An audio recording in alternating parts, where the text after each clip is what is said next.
In 1877, Colorado, Caleb Turner held his newborn son against his chest as the child's breath grew weaker with each passing hour. 3 days without milk. 3 days of watching his only piece of his dead wife slip away. The town had already buried his wife. Now they were content to bury his son too. But on the coldest night of winter, when all hope seemed lost, a grieving stranger opened her door. What happened next would defy everything the town believed about family, love, and redemption. Stay with me until the end. Hit that like button and comment what city you're watching from. I want to see how far this story travels. The church bells of Grafton, Colorado struck midnight, their iron song cutting through wind that carried snow like thrown stones. Caleb Turner didn't hear them. He was past hearing much of anything except the terrible silence coming from the bundle pressed against his chest, a silence that terrified him more than any scream could. His son was dying. 3 days. That's how long it had been since Mary died bringing this child into the world. 3 days since Caleb had become both father and widower in the same blood-soaked hour. 3 days of watching his infant son grow weaker, his cries becoming whispers, his whispers becoming nothing at all. The baby wouldn't take cow's milk, wouldn't take sugar water, wouldn't take goat's milk that Caleb had ridden 6 miles to acquire. Everything came back up, and with each failed attempt, the child's strength drained away like water through cupped hands. Now the baby lay still and quiet in a way that made Caleb's heart hammer against his ribs with pure animal fear. He had tried everything. He had begged everyone. The town midwife, Mrs. Henderson, had turned him away that morning. "I'm 63 years old, Mr. Turner. My body stopped making milk before you were born. Try the Morrison woman on 5th Street. The Morrison woman had 8 children hanging from her skirts and another swelling her belly. She'd looked at Caleb with something between pity and contempt. "I barely have enough for my own, sir. I can't be wet nurse to every motherless child in the territory." He'd gone to the doctor's wife next, then to every woman of childbearing age he could think of. Some were polite in their refusals. Others weren't. By noon, word had spread through Grafton's 2 main streets and 3 saloons. Caleb Turner was going door to door begging for breast milk like some kind of desperate animal. The laughter started around supper time. Heard Turner's asking women to nurse his whelp, Caleb had overheard through the thin walls of the general store. What kind of man puts that on a woman? The kind who should have kept his wife alive if he wanted a living son. That voice belonged to Dutch Matthews, a cattle buyer who'd courted Mary before Caleb came to town. The man had never forgiven her for choosing a dirt-poor rancher over a man with money and prospects. Caleb had almost burst through that door, almost shattered Dutch Matthews' jaw with his fist. But the baby had stirred weakly against his chest, reminding him that he had no time for pride or vengeance. His son was dying. Nothing else mattered, so he'd swallowed his rage and kept walking, kept begging, kept searching for someone, anyone, who might show mercy to a child who'd done nothing wrong except be born. The afternoon brought sleet that turned the streets to rivers of frozen mud. Caleb trudged through it all, his boots soaked through, his coat offering little protection against the cold. The baby was wrapped in every blanket he owned, but Caleb could feel how the child's body temperature had dropped, how his small limbs hung limp instead of curling tight the way healthy infants did. By evening, even the polite refusals had dried up. Women saw him coming and turned away. Men blocked doorways with their bodies. One rancher's wife had actually spit at his feet. "My husband says you're disturbing decent folk. Says if you come back, he'll set the dogs on you." Caleb had wanted to shout that his wife had been decent folk, that Mary had sung in the church choir and baked bread for sick neighbors, and never said an unkind word about anyone. He wanted to tell them that this baby, this dying, innocent child, was decent folk too, more decent than any of them, because he hadn't yet learned to be cruel. But his throat was too tight for words, and the baby was too quiet, and the sun was setting on the 3rd day. That's when Caleb understood the truth. The town wasn't going to help. They were going to let his son die, then they'd cluck their tongues at the funeral and say what a shame it all was, and life would go on for everyone except Caleb Turner and his nameless boy. Because the baby still had no name. Mary had died before she could speak it, and Caleb couldn't bring himself to name a child he might have to bury. It felt like a curse, like saying the words would make death inevitable. The wind picked up as darkness fell. Caleb found himself on the steps of Grafton Methodist Church without quite remembering how he got there. His legs had simply carried him to the last place he could think to go. The church was locked. Sunday services were 2 days away, and Reverend Michaels lived 3 miles outside town on a homestead with his grown children. Caleb sank onto the top step, his back against the heavy wooden doors. The baby lay against his chest, barely moving, barely breathing. For the first time since Mary's death, Caleb allowed himself to cry.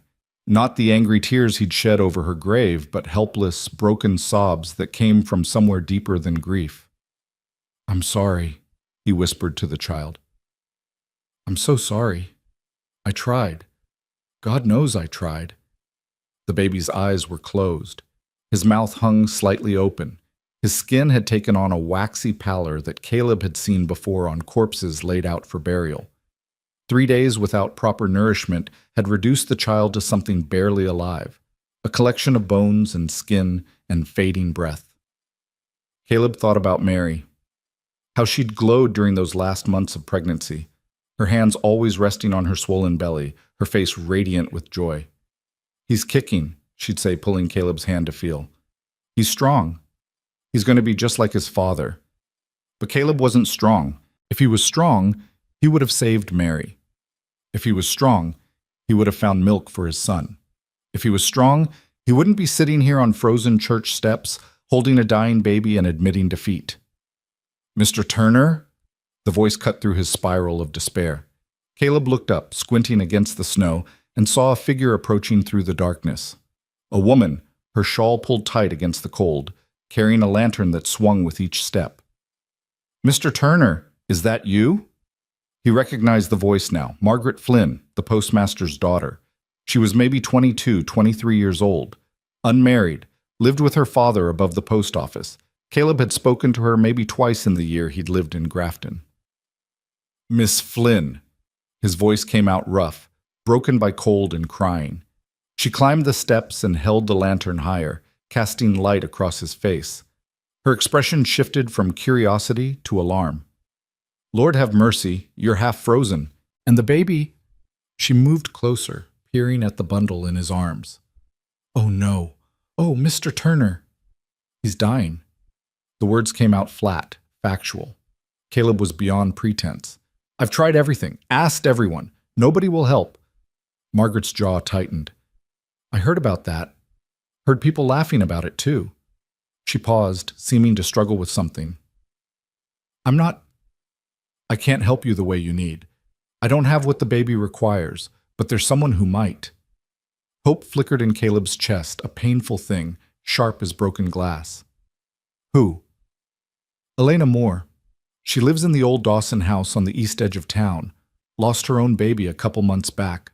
Her husband left right after." Margaret shifted uncomfortably. "I deliver her mail sometimes. I've seen her, well, I've seen evidence that she might still be able to help, if you understand my meaning." Caleb understood. His face flushed despite the cold. Under normal circumstances, he would never approach a woman about such a private matter.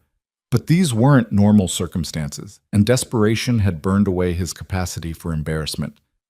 "Will she help?" he asked. "I don't know." Margaret's expression was troubled. "She doesn't leave the house much, doesn't talk to people. But she's not cruel like some folks in this town, and she knows what it's like to lose a child." She hesitated. "There's something else you should know. People in town, they don't speak kindly about her. There are rumors." "What kind of rumors?" "The unfair kind.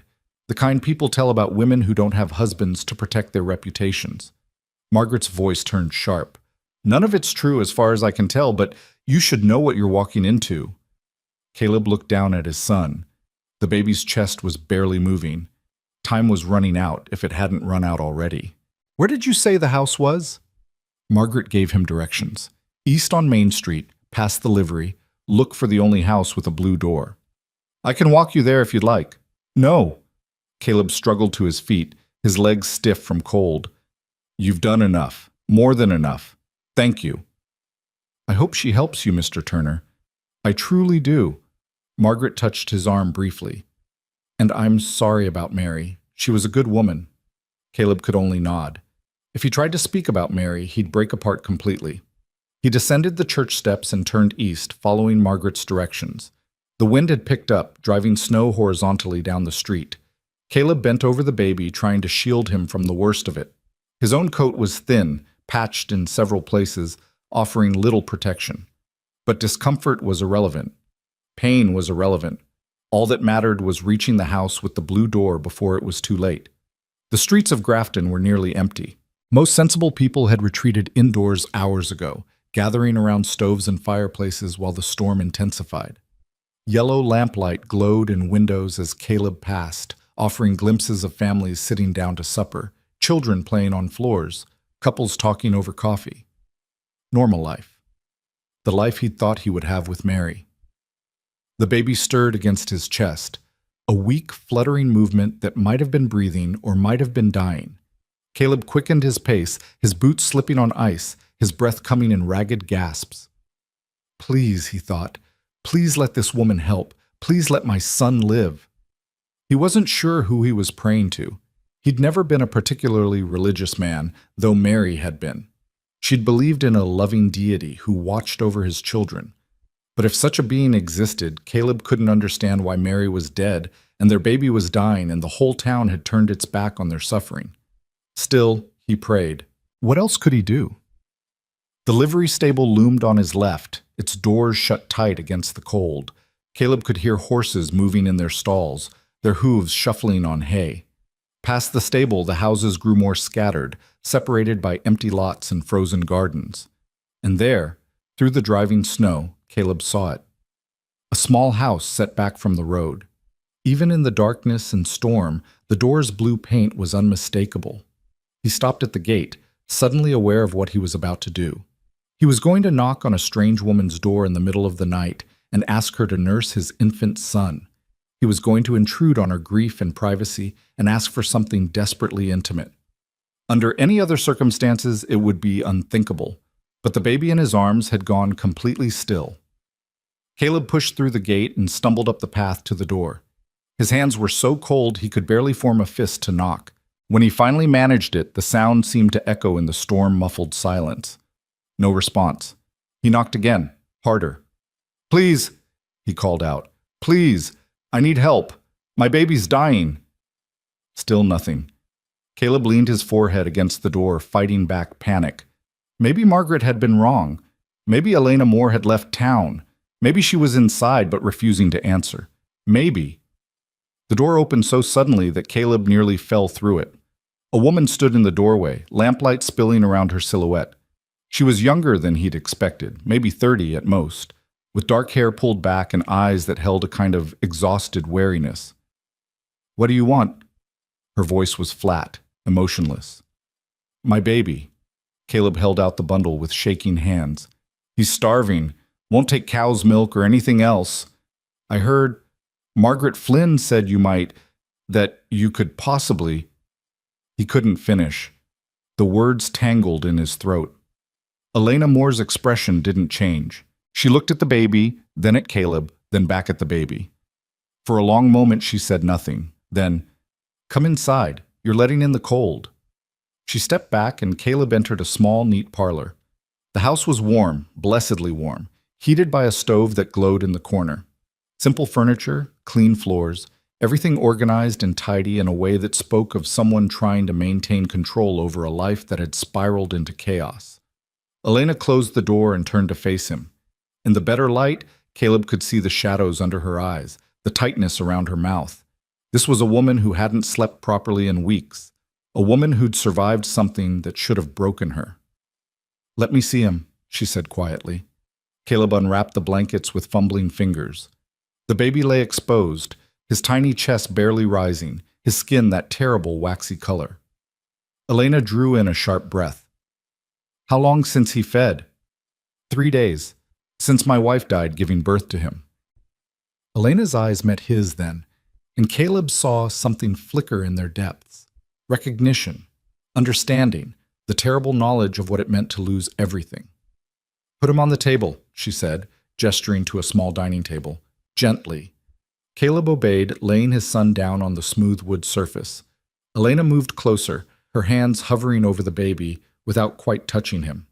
She was trembling, Caleb realized. Her whole body shook with some internal struggle. "I lost my son 2 months ago," she said, her voice barely above a whisper. 11 weeks old. Went to sleep one night and didn't wake up. She paused. My husband couldn't bear to stay in this house afterward. Couldn't bear to look at me. Said I must have done something wrong, must have smothered the baby in my sleep or missed some sign of sickness. "I'm sorry." The words were inadequate, but Caleb meant them. "My body still makes milk." Elena's hands clenched into fists. "Every day. A reminder of what I lost. I've tried everything to make it stop, but it won't." She looked at Caleb with eyes that held both pain and something like defiance. "People in town think I'm cursed or crazy. They cross the street to avoid me." "I don't think you're cursed," Caleb said. "You don't know me." "I know you opened your door." Elena's expression cracked slightly. She reached out and touched the baby's hand, just one finger against his tiny palm. The baby's fingers twitched, a reflexive movement that made Caleb's heart leap with hope. "If I do this," Elena said slowly, "the town will call me worse things than they already do. They'll say it's indecent, unnatural. They'll say I'm trying to replace my dead son with yours."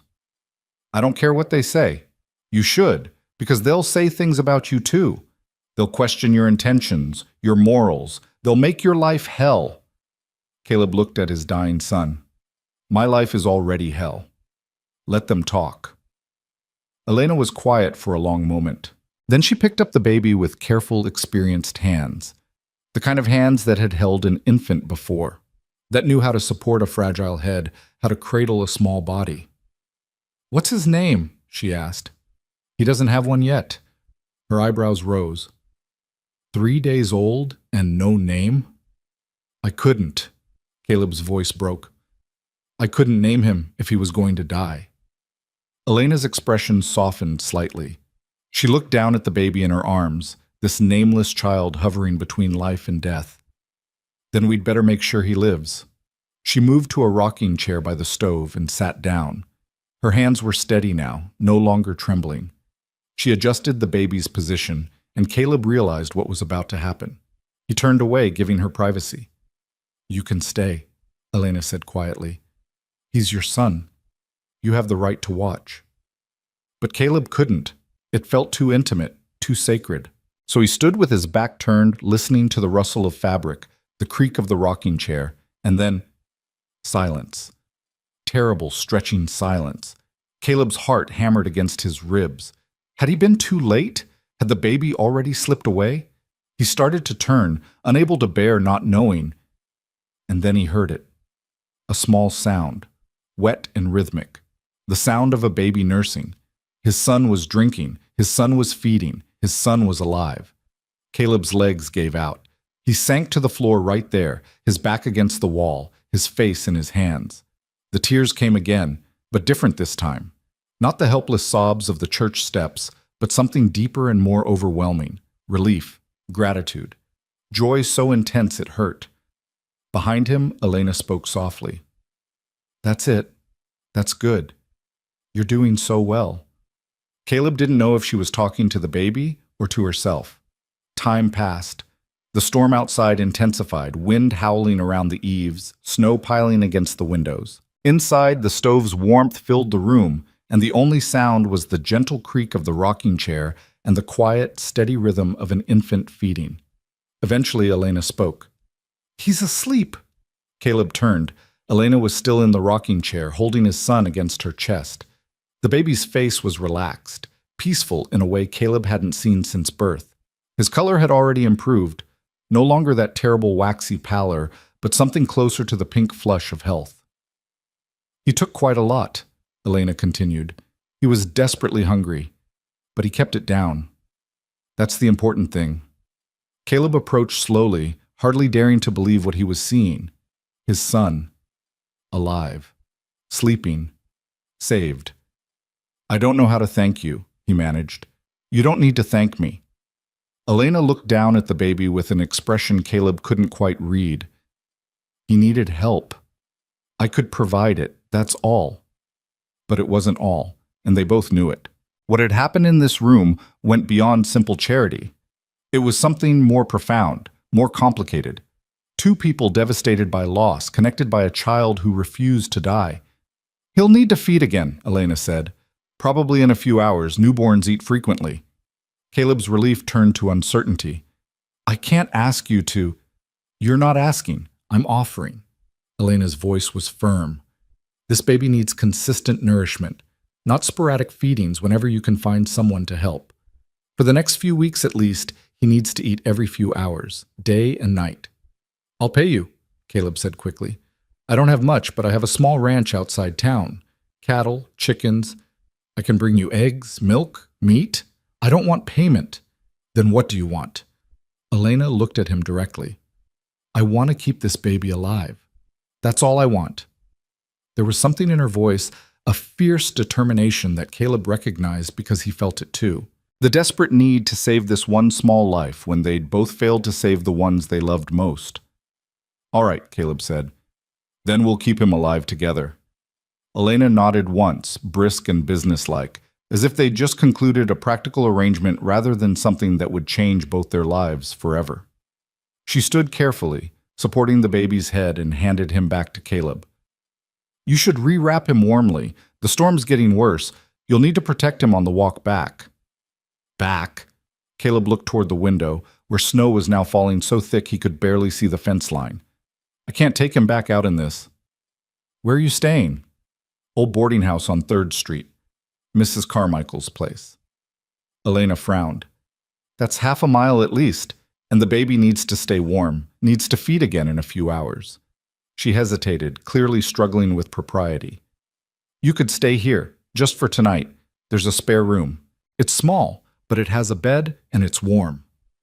Caleb knew he should refuse. A widower staying overnight in the home of an unmarried woman. The scandal would spread through Grafton like wildfire. But the baby was finally sleeping peacefully, his belly full, his body warm. The thought of taking him back out into the storm felt like tempting death all over again. "Are you sure?" he asked. "I'm sure." Elena's expression was resolute. "Let people talk. They're going to talk anyway." She showed him to a small room off the kitchen. It contained a narrow bed, a simple dresser, and a washstand, clean and spare like the rest of the house.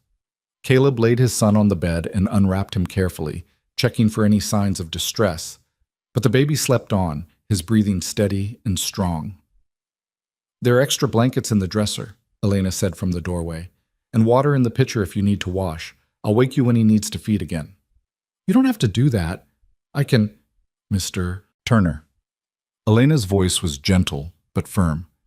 "I've been waking every 3 hours for 2 months because my body thinks I still have a baby to feed. It's not a hardship. It's just what happens." Caleb heard the pain beneath her words, the cruel trick of biology that kept her body performing its maternal functions even after her child was gone. He wanted to say something comforting, something that would ease that pain, but what comfort could he offer? His own grief was too raw, too new. "Thank you," he said instead, "for everything." Elena nodded and withdrew, closing the door softly behind her. Caleb sat on the edge of the bed, watching his son sleep. The baby's tiny fists were curled near his face, his mouth making small sucking motions even in sleep. Dreaming of milk, perhaps. Dreaming of comfort and warmth and all the things he'd been denied for 3 terrible days. The wind rattled the windows and snow hissed against the glass. But inside this small room, warmth prevailed. Safety prevailed. Life prevailed. For the first time since Mary died, Caleb allowed himself to hope that his son might actually survive. That the morning would come and his child would still be breathing. That there might be a future beyond this endless night of desperation. He lay down next to the baby, not bothering to undress, his hand resting lightly on the small chest so he could feel each breath. Up and down, in and out, the rhythm of life itself. Somewhere in the house, he heard Elena moving around, water running, the creak of floorboards, the sounds of another person dealing with grief in the deep hours of night when sleep wouldn't come. 2 strangers, Caleb thought, 2 people shattered by loss, and 1 tiny baby who'd somehow brought them together on the worst night of winter. He didn't know what would happen tomorrow, Didn't know if Elena would continue to help or if the town's judgment would force them apart. Didn't know if he could bear to name his son or if doing so would still feel like inviting fate to steal him away. But tonight, just for tonight, his son was alive. And that was enough. Outside, the storm raged on. Inside, a baby slept, his belly full, his small body finally at peace. And two broken hearts found themselves beating in the same rhythm, bound together by the fragile thread of hope. The night stretched on. Snow piled against the door. The stove's fire burned low and was stoked again. And in the small room off the kitchen, Caleb Turner held his nameless son and waited for morning.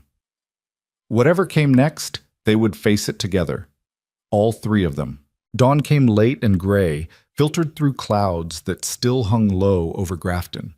Caleb woke to the sound of his son crying, a strong, healthy cry that filled him with relief so profound it bordered on pain. The baby was alive, not just breathing, but demanding attention with the vigor of an infant who expected his needs to be met.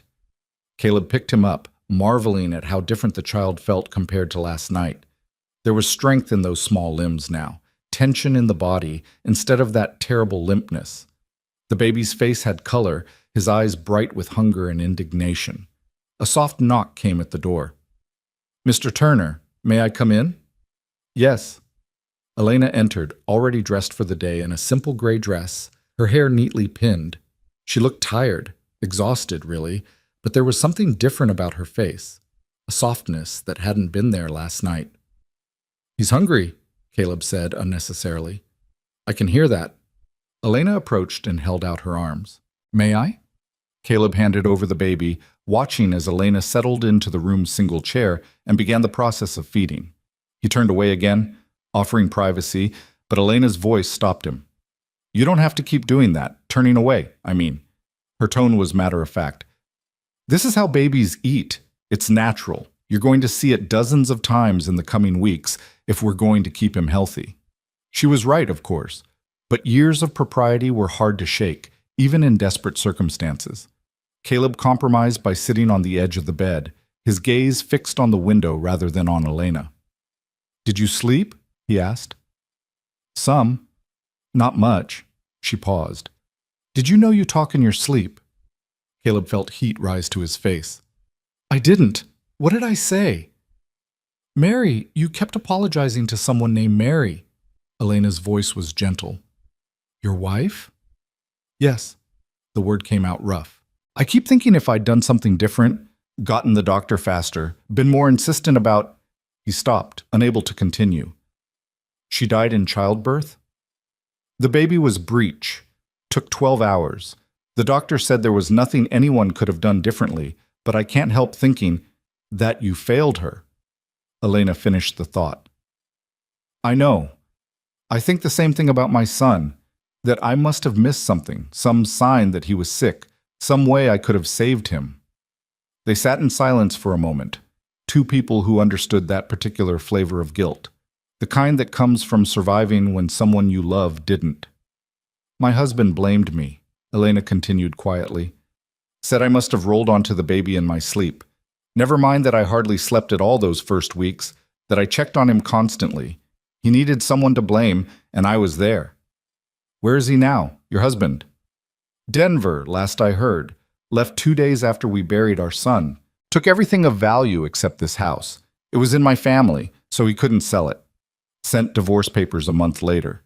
She said it without emotion, as if recounting facts about strangers. "The town thinks I drove him away with my grief, that I was too broken to be a proper wife. The town seems to think a lot of cruel things. They do." The baby made a small sound and Elena adjusted his position. "You'll learn that quickly if you stay here. Grafton is not kind to people who don't fit their idea of normal." Caleb thought about the laughter yesterday, the closed doors, the woman who'd spit at his feet. "I'm already learning."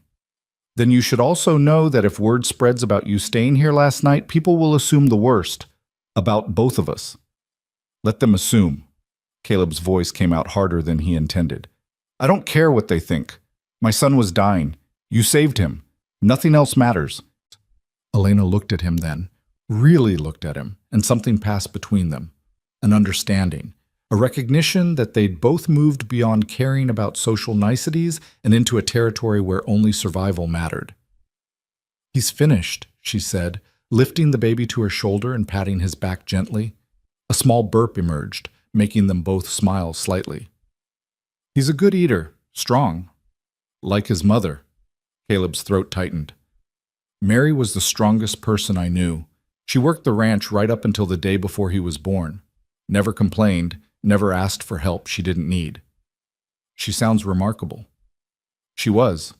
Caleb stood, needing to move, to do something with the grief that threatened to overwhelm him. "I should get back to the boarding house, collect my things. I haven't been there since yesterday morning. Mrs. Carmichael is probably wondering where I am." "Mrs. Carmichael already knows where you are." Elena's voice was dry. "Betty Carmichael knows everything that happens in this town within 6 hours of it happening. She probably knew you were here before you finished knocking on my door last night." Caleb winced. "Then the whole town knows by now." "Most likely." Elena stood and handed the baby back to him. "Which is why you need to decide what you're going to do. This baby needs to eat every 3 to 4 hours. If you take him back to the boarding house, you'll be making this walk multiple times a day in whatever weather comes. And Mrs. Carmichael won't allow me to visit you there. Not unmarried as I am, it wouldn't be proper." "But me staying here would be?" "No. But at least the baby would be warm and fed. You have to decide which matters more, your reputation or your son's survival." It wasn't really a choice at all. Caleb looked down at his son, who was already starting to doze off, milk-drunk and content. 3 days ago, this child had been hovering at death's door. Now he was thriving, because of Elena. "I'll stay," Caleb said. "If you'll have us." Elena's expression was unreadable. "I have conditions." "Name them." "You contribute to the household. I'm not running a charity. You can chop wood, tend the chickens, help with repairs. I know you have a ranch outside town. You can work there during the day, but you stay here at night so the baby has consistent access to feeding." "Agreed." "Second condition, we keep this strictly practical. You need help with your son. I can provide it, but people are going to make assumptions, and I won't have my reputation damaged more than it already is by any actual impropriety." Caleb felt his face flush again. "I would never—" "I'm not saying you would. I'm saying we need to be clear about boundaries. Separate rooms, separate lives that just happen to overlap for the sake of a baby." "Of course." Caleb paused. "Is there a third condition?" Elena hesitated, and for the first time he saw vulnerability in her expression. "When this is over, when he's old enough to eat solid food and doesn't need me anymore, you take him and go. No arguments, no Yanqi." "I can't." She stopped, gathering herself. "I can't let myself pretend he's mine. I can't do that to myself. So when the time comes, you have to be willing to leave." Caleb heard the pain beneath her words. She was already protecting herself against the inevitable attachment, already bracing for another loss. He wanted to tell her it wouldn't be like that she wouldn't have to lose another child, but he couldn't make promises about the future when the present was uncertain enough. "Agreed," he said quietly. Elena nodded, brisk and businesslike again. "Then it's settled. You should go collect your things from Mrs. Carmichael's. I'll watch the baby while you're gone." Caleb wrapped his son carefully in blankets and laid him in Elena's arms. Their hands touched briefly during the transfer, and he felt calluses on her palms. Working hands, capable hands, hands that had held her own baby and now held his. "I'll be back within the hour," he promised. "Take your time. We'll be fine." The morning air hit Caleb like a slap when he stepped outside. The storm had passed, leaving behind a world transformed by snow. Everything was white and pristine, unmarked except for the path Caleb now broke as he walked toward town. The sun was trying to break through the clouds, sending shafts of pale light across the frozen landscape.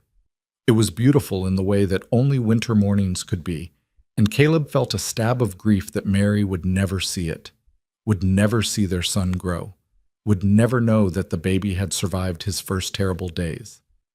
The streets of Grafton were already busy despite the early hour. Shopkeepers swept snow from their storefronts. Women hurried toward the market, baskets over their arms. Men gathered outside the livery, smoking and talking. Normal life continuing as if Caleb's entire world hadn't been shattered and rebuilt in the span of a single night. He was halfway to the boarding house when Dutch Matthews stepped into his path. Well, well, Dutch's smile was unpleasant. Look who finally decided to show his face. Heard you spent the night at the Moore woman's house.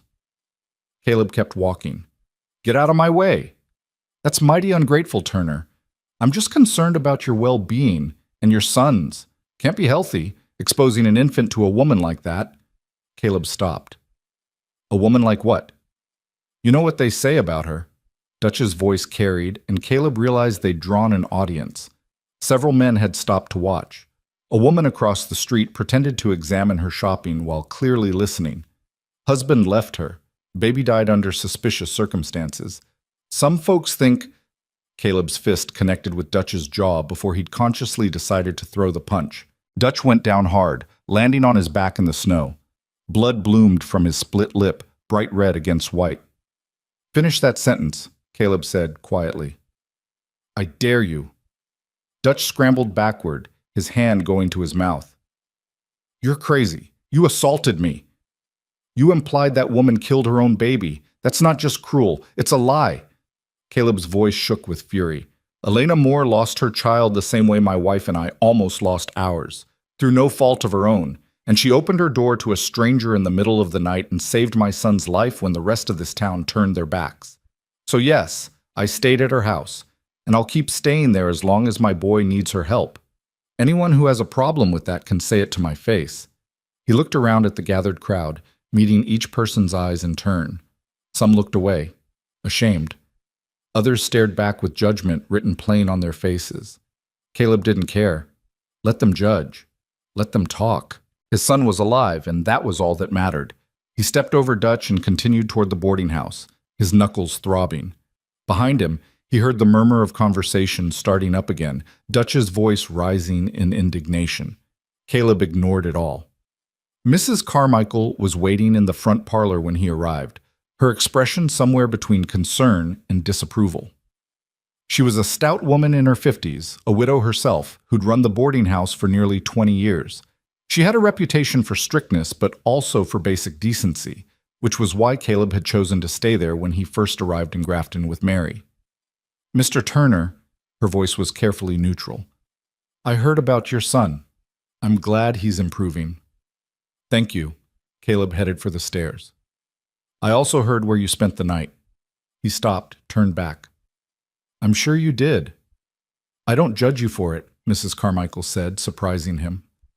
A man does what he must to save his child, but you should know that several of my boarders have expressed concerns about having an unwed mother and infant in the house. I'm not an unwed mother, Caleb said, confused. No, but you're a widower with a newborn, and that makes people uncomfortable. Reminds them too much of death and loss. She sighed. What I'm saying, Mr. Turner, is that I can't keep your room for you if you're not staying here. I have a waiting list. So it had come to this already. Not even a full day and he was being pushed out. Caleb felt anger rise in his chest, but he tamped it down. Mrs. Carmichael wasn't being cruel. She was being practical. She had a business to run. I understand, he said. I'll collect my things now. I'm sorry. And she did sound sorry. For what it's worth, I think Mary would be proud of you, doing whatever it takes to keep her baby alive.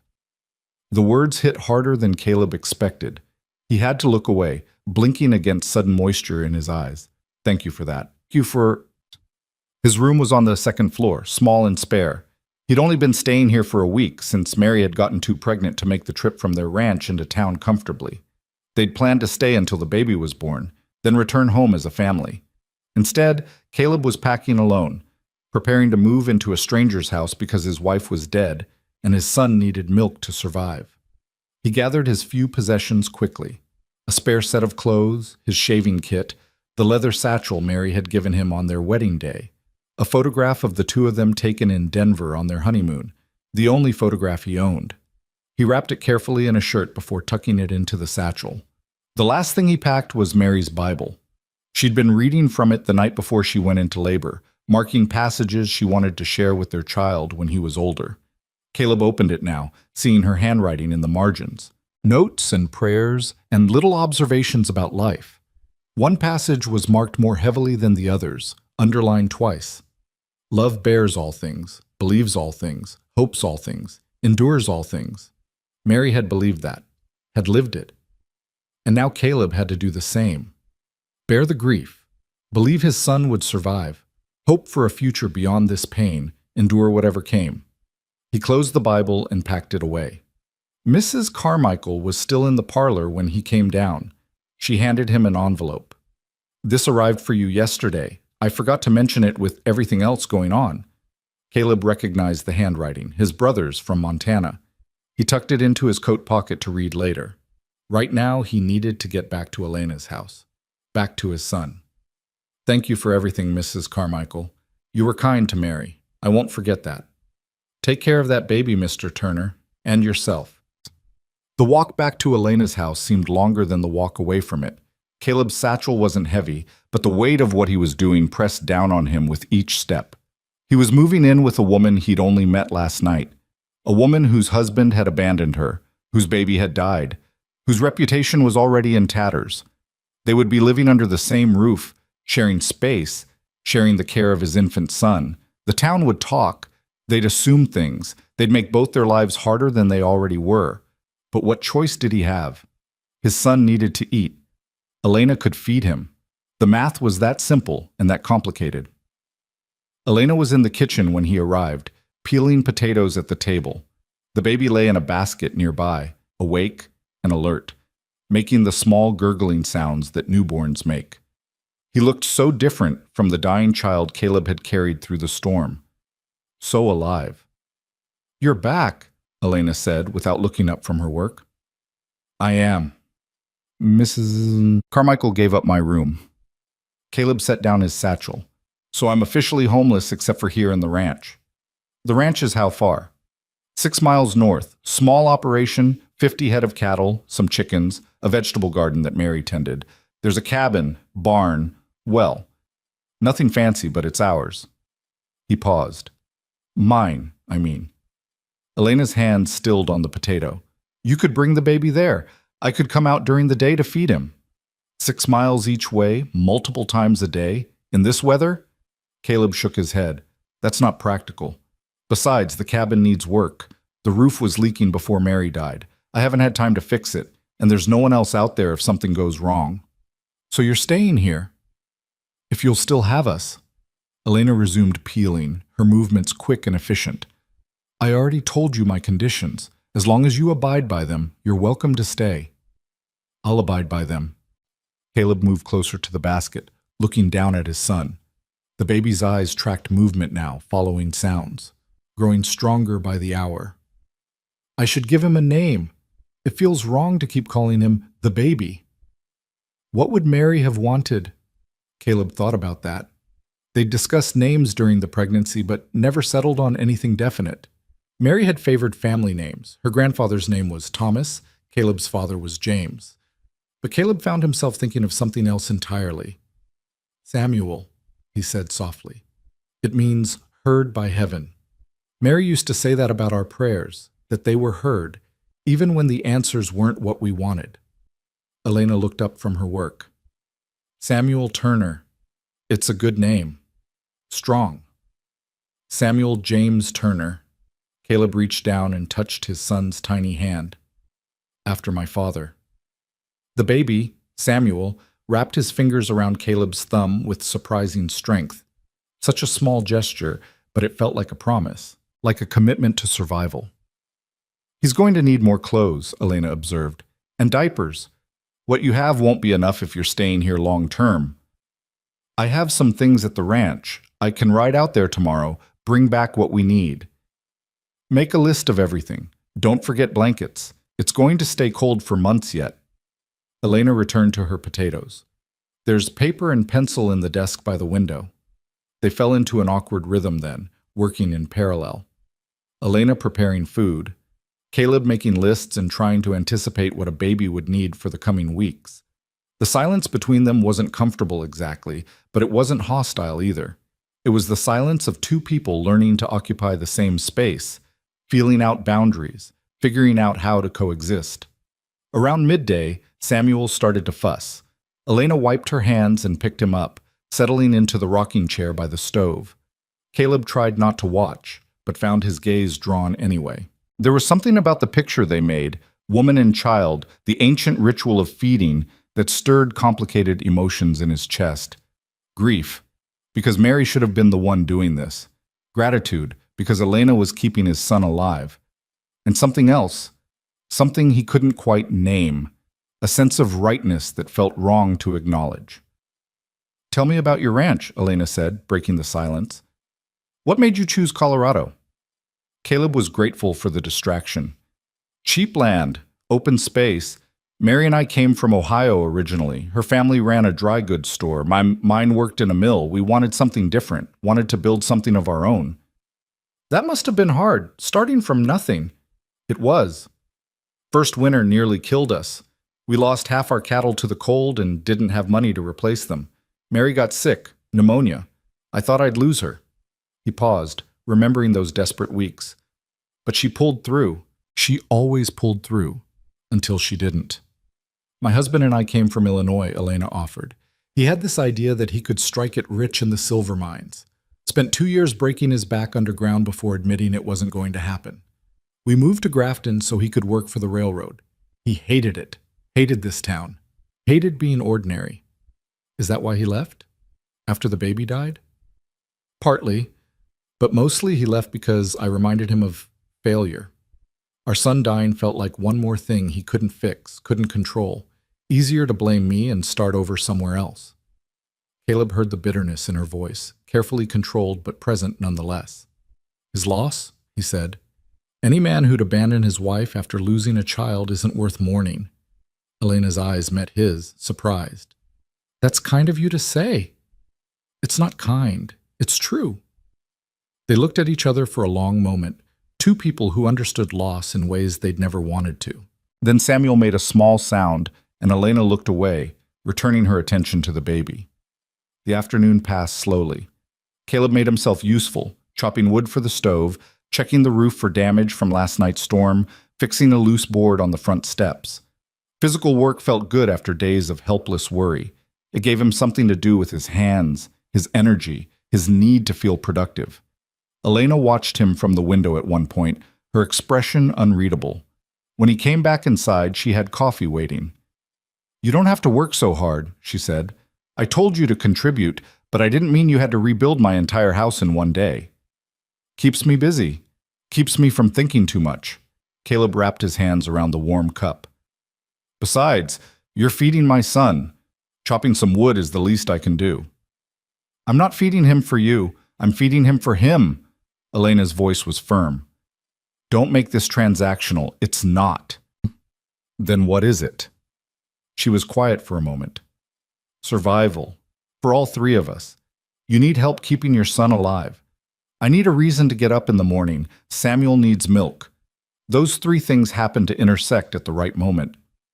It was a clinical way to describe what was happening, but Caleb understood why she framed it that way. Distance, protection. If she kept it practical and unemotional, maybe it wouldn't hurt so much when it ended. But even as she said it, her hand moved to rest gently on Samuel's back as he slept in her arms. The gesture was unconscious, tender. Whatever she told herself about keeping distance, her body had already claimed this child in some fundamental way. "What do we tell people?" Caleb asked. "When they ask about our arrangement?" "The truth. You're a widower who needs help with your infant son. I'm providing that help. Nothing more, nothing less. They won't believe it's innocent." "Then let them believe whatever they want." Elena's expression hardened. "I stopped caring what this town thinks the day they cross the street to avoid me at my own son's funeral. You should stop caring too." She was right. The town had already judged them both. Might as well give them something real to talk about instead of forcing themselves to live in shadows, trying to appease people who'd already made up their minds. "All right," Caleb said. "We tell the truth and ignore the rest." Exactly. That evening, Caleb cooked dinner, a simple meal of fried potatoes and salt pork from Elena's pantry. They ate in silence, Samuel sleeping between feedings. Outside, darkness fell early, as it did in winter. Inside, lamplight pushed back the shadows. It felt almost normal, almost like a family sitting down to supper together. But the empty chair where Mary should have been sat like a ghost at the table, and Caleb knew Elena probably felt the same about her absent husband and dead child. They were playing at normalcy, but underneath ran currents of grief too deep to ignore.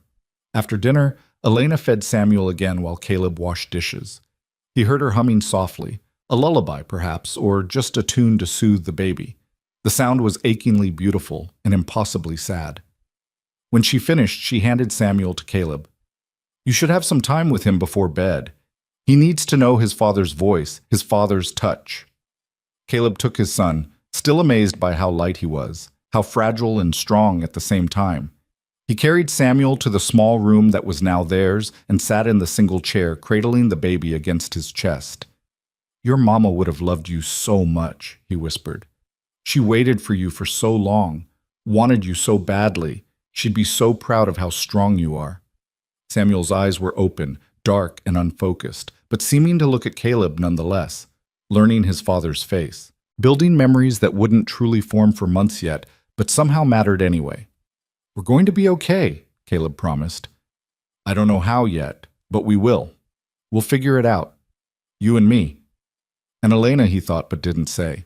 Because Elena had made it clear this was temporary. When Samuel was weaned, they'd go, return to the ranch, resume their lives, leave her to her grief and empty house. But that was months away. For now, they were here. And for now, that was enough. Caleb sat holding his son until the baby fell asleep, then laid him gently in the basket Elena had provided. Samuel stirred but didn't wake, his small chest rising and falling in the steady rhythm of healthy sleep. Through the thin walls, Caleb heard Elena moving in her own room, water pouring into a basin, floorboards creaking, the sounds of another person preparing for bed. They were strangers living under one roof, bound together by circumstance and necessity. But as Caleb lay down on the narrow bed and listened to his son's breathing in the darkness, he felt something shift in his chest. Not happiness. He was too raw for that. But maybe the first stirring of peace, the sense that he wasn't completely alone in this impossible situation. Outside, wind whispered through bare trees, snow shifted on the roof, and in a small house on the edge of Grafton, 3 people who'd lost everything began the slow, painful process of learning how to survive together. Tomorrow would bring new challenges, but tonight they'd made it through. And sometimes that was all you could ask for.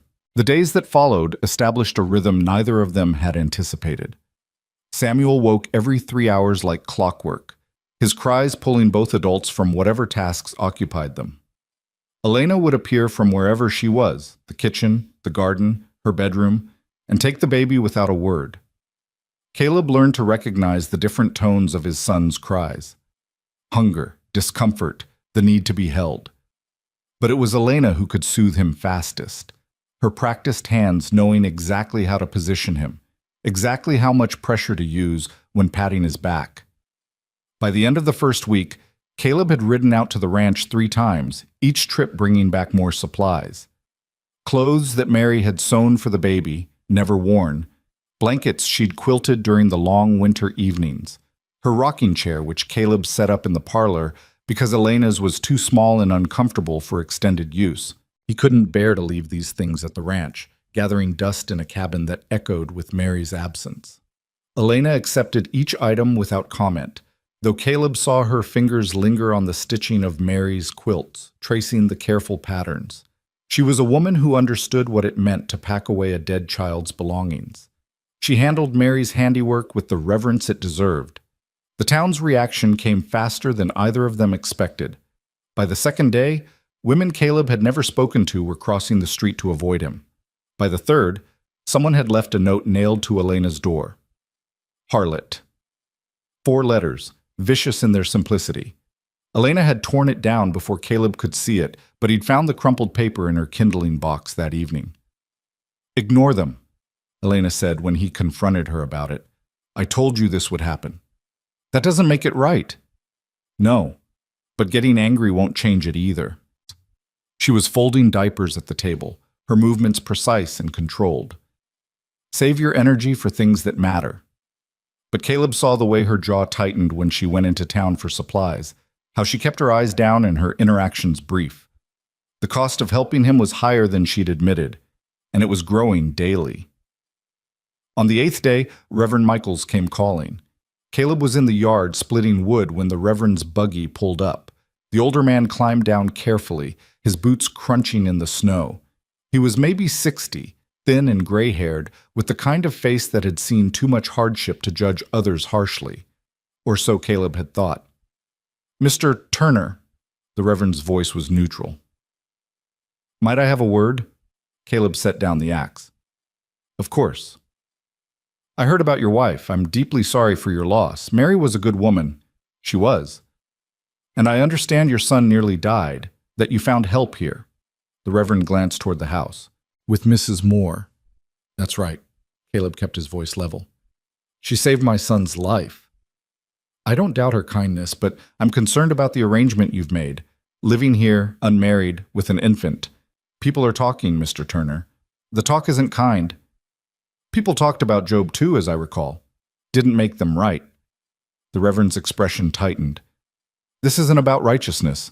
It's about propriety, about setting an example for the community. My son was starving." Caleb felt anger rising in his chest. "The community refused to help. Mrs. Moore didn't. So forgive me if I don't much care about propriety right now. I understand you're grieving, but grief doesn't excuse..." "Doesn't excuse what?" "Keeping my child alive? Using the help that was offered when everyone else turned their backs?" Caleb took a step forward. "Mary died bringing Samuel into this world. I'll be damned if I let him die to preserve the sensibilities of people who wouldn't lift a finger to save him." The Reverend was quiet for a moment. When he spoke again, his voice was gentler. "What if there was another way? A widow in my congregation lost her husband last month. She has a young daughter still nursing. She might be willing to help, and you could stay at the boarding house, bring the baby to her for feedings. It would be more, appropriate. Mrs. Carmichael already gave up my room, and I'm not dragging my son across town multiple times a day in this weather. He's thriving here. He's safe. That's what matters. And Mrs. Moore? What about her reputation?" "What about it?" Elena's voice came from the doorway. She stood with Samuel in her arms, her expression calm, but her eyes flashing with something dangerous. "My reputation was destroyed the day my husband left me, Reverend, the day this town decided I was responsible for my own child's death. A few more rumors won't hurt me." "Mrs. Moore, I'm trying to help." "Are you? Because it seems like you're trying to make yourself feel better about the fact that your congregation let a baby nearly die." Elena's voice was ice. "Where were all these concerned Christians when Mr. Turner was begging for help? Where were they when he collapsed on the church steps with his dying son?" The Reverend flushed. "That's not fair." "Fair?" Elena laughed, a bitter sound. "You want to talk about fair? My son died in his sleep. No warning, no sickness, just here one moment and gone the next. My husband blamed me and left. Your congregation crossed the street to avoid me at the funeral. And now you come here to lecture me about propriety because I'm keeping another baby alive. I'm not lecturing. Yes, you are. You're doing exactly what this town does best, punishing people for surviving in ways that make you uncomfortable." She stepped fully outside, still holding Samuel. "This baby needs to eat every 3 hours. I can feed him. That's the entire arrangement.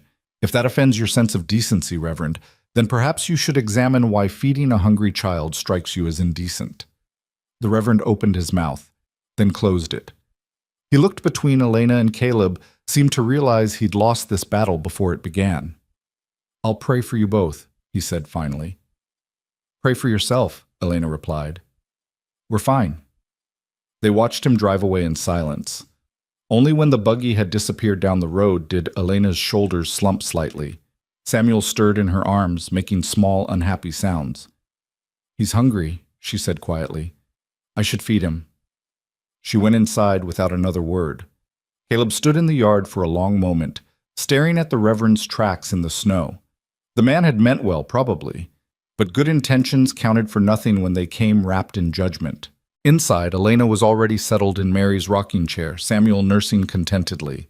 Caleb hung his coat and moved to the kitchen, needing something to do with his hands. He started coffee, though it was barely past noon. "I'm sorry," he said. I didn't mean to bring this trouble to your door. You didn't bring it. It was already here. Elena's voice was steady, but Caleb heard the exhaustion beneath it. I've been the town pariah for 2 months. At least now I have a reason that actually matters. Caleb poured 2 cups of coffee, brought one to her. She took it with her free hand, careful not to disturb Samuel. They'd developed these small courtesies over the past week, anticipating each other's needs, moving around each other in the limited space, finding ways to make the arrangement work. What if he's right, though? Caleb asked. What if there is another way? A widow who could help without all this complication. Elena looked at him over the rim of her cup. Do you want to leave? No, but I don't want to make your life harder than it already is. My life is what it is. Having you and Samuel here doesn't change the fundamental facts. My son is dead, my husband is gone, and the town hates me. At least with you here, the house doesn't echo quite so much. She paused. Besides, Samuel is thriving. You said it yourself. Why disrupt that? Because people are cruel. Because they'll keep coming, keep pushing, keep trying to force us apart. Let them try. Elena shifted Samuel to her shoulder, patting his back. I've survived worse than gossip. But that evening, after Samuel was asleep and Elena had retired to her room, Caleb heard her crying. Soft, muffled sounds that she was clearly trying to suppress. He stood outside her door, hand raised to knock, wanting to offer comfort, but knowing he had no right. They'd established boundaries, separate rooms, separate lives. He lowered his hand and walked away. The second week brought snow that buried Grafton under 2 feet of white. Caleb couldn't reach the ranch for 3 days, trapped in town by weather that made the roads impassable. He spent the time making himself useful around Elena's house, fixing the leak in the roof he'd noticed, replacing rotted boards in the floor, repairing the fence that surrounded her small garden. Elena watched him work with an expression he couldn't read. Once she brought him coffee while he was on the roof, calling up to him from below. You're going to fall and break your neck, she said. I'll be careful. That's what everyone says right before they fall. But she waited at the bottom of the ladder until he climbed down, and Caleb realized she was worried, actually worried about his safety. The thought warmed him more than the coffee. They were eating supper that night, a simple meal of beans and cornbread, when Samuel started crying. Not his usual hungry cry, but something sharper, more distressed. Elena was on her feet immediately, lifting him from his basket. What's wrong? Caleb asked. I don't know. He feels warm. Elena pressed her lips to Samuel's forehead. Too warm. Fear shot through Caleb's chest. How warm? Is he sick? I'm not sure. It might just be that he's been near the stove, or it might be... She stopped, but Caleb heard the word she didn't say. Fever. They spent the next hour in tense vigil, Elena holding Samuel, Caleb pacing. The baby's temperature seemed to drop slightly, but he remained fussy, refusing to nurse properly. By midnight, both adults were exhausted and terrified. Should I get the doctor? Caleb asked. In this weather, the roads are barely passable and it's the middle of the night. Elena rocked Samuel gently. Let's wait until morning. If he's not better, then yes. But morning brought improvement. Samuel's temperature was normal, and he nursed eagerly, making up for the feeds he'd missed during the night. Elena sagged with relief, and Caleb realized she'd been awake the entire night, monitoring the baby's every breath. You should sleep, he said. I can watch him. You don't know what to look for. Then teach me. Elena hesitated, then nodded slowly. She showed him how to check for fever, how to recognize the signs of distress, what to do if Samuel stopped breathing. Information that felt vital and terrifying in equal measure. If something happens, if he stops breathing or turns blue, you run to Doc Morrison's house. It's 3 streets over, the yellow house with green shutters. You bang on that door until he answers, understood? Understood. Elena went to her room finally, leaving Caleb alone with his son. Samuel slept peacefully now, oblivious to the terror he'd caused. Caleb watched the small chest rise and fall, still not quite believing that this fragile life depended on him. The near sickness changed something between them. Elena started teaching Caleb things she'd been handling alone, how to change diapers properly, how to swaddle Samuel so he felt secure, how to hold him during feeding so he didn't get air in his stomach. Small, practical skills that felt like intimacies. Mary would have been better at this, Caleb said one afternoon, fumbling with a diaper pin. Maybe, but Mary isn't here. You are. Elena guided his hands, showing him the right angle. You're doing fine. I don't feel fine. I feel like I'm one mistake away from disaster. That's called being a parent. Elena's voice was gentle. The fear never really goes away. You just learn to function despite it. Caleb looked at her, seeing the pain behind her words. She'd been a parent. She'd learned those skills. And then she'd lost the child she'd learned them for. Now she was teaching him, preparing him to take Samuel away eventually, to leave her with nothing but an empty house and memories. I'm sorry, he said quietly. For what? For making you do this. For forcing you to relive. You're not forcing me. Elena's expression was firm. I chose this. I'm choosing it every day. Don't take that away from me by turning it into something you did to me. The words hung in the air between them, complicated and true. This arrangement was saving Samuel, yes, but it was also saving Elena in ways Caleb was only beginning to understand. It gave her purpose, structure, a reason to face each morning. Without it, she'd be alone with her grief, drowning in an empty house. They were saving each other, he realized. All three of them. That night, Caleb wrote to his brother in Montana. He hadn't opened the letter that had arrived at Mrs. Carmichael's, hadn't felt ready to face questions about Mary's death and his new life. But now he needed to tell someone what was happening, needed to put words to the strange new reality. The letter took hours to write. He explained Mary's death, Samuel's near starvation, Elena's intervention. He tried to make it sound practical, businesslike, but the words kept slipping towards something more emotional. By the end, he'd filled 4 pages and still hadn't captured the complexity of what he was living. He sealed the letter and set it aside to mail when the roads cleared. Outside, wind howled around the house, but inside, warmth prevailed. Elena sat in Mary's rocking chair, mending one of Caleb's shirts that had torn on a nail. Samuel slept in his basket. It was a domestic scene, almost peaceful.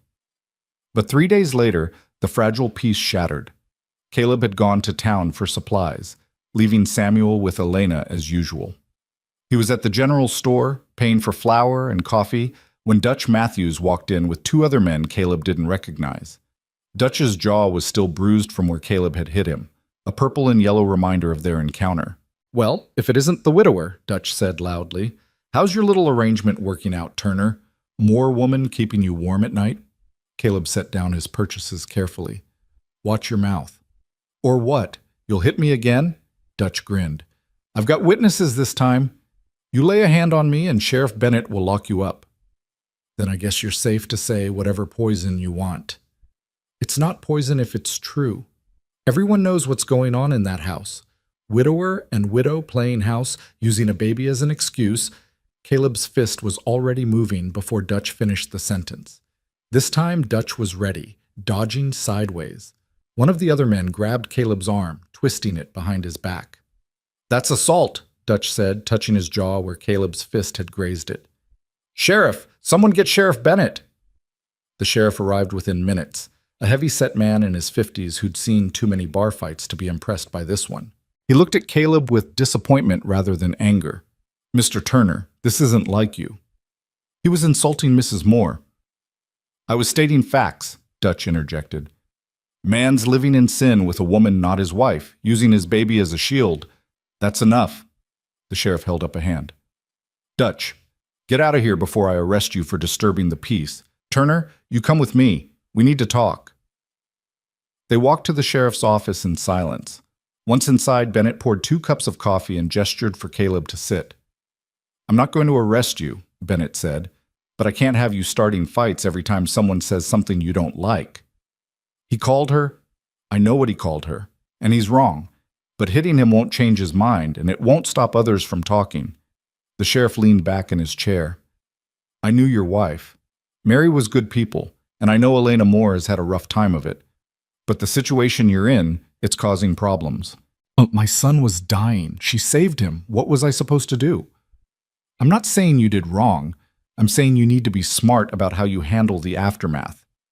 Bennett took a sip of coffee. Have you thought about making the arrangement official? Caleb stared at him. What? Marrying her, making it legal. It would stop the talk, make everything proper in the eyes of the law and the church. I buried my wife 2 weeks ago. I know, and I'm not saying it's ideal, but it would solve a lot of problems. Bennett's expression was sympathetic. Think about it from the town's perspective. Right now, you're a widower living with an unrelated woman. If she were your wife, even just legally, it changes everything. I don't love her. The words came out harsher than Caleb intended. I love Mary. I'll always love Mary. Love's not required for a legal marriage. Plenty of people marry for practical reasons. Land, money, children. This would be for your son's welfare and her reputation. That's practical enough.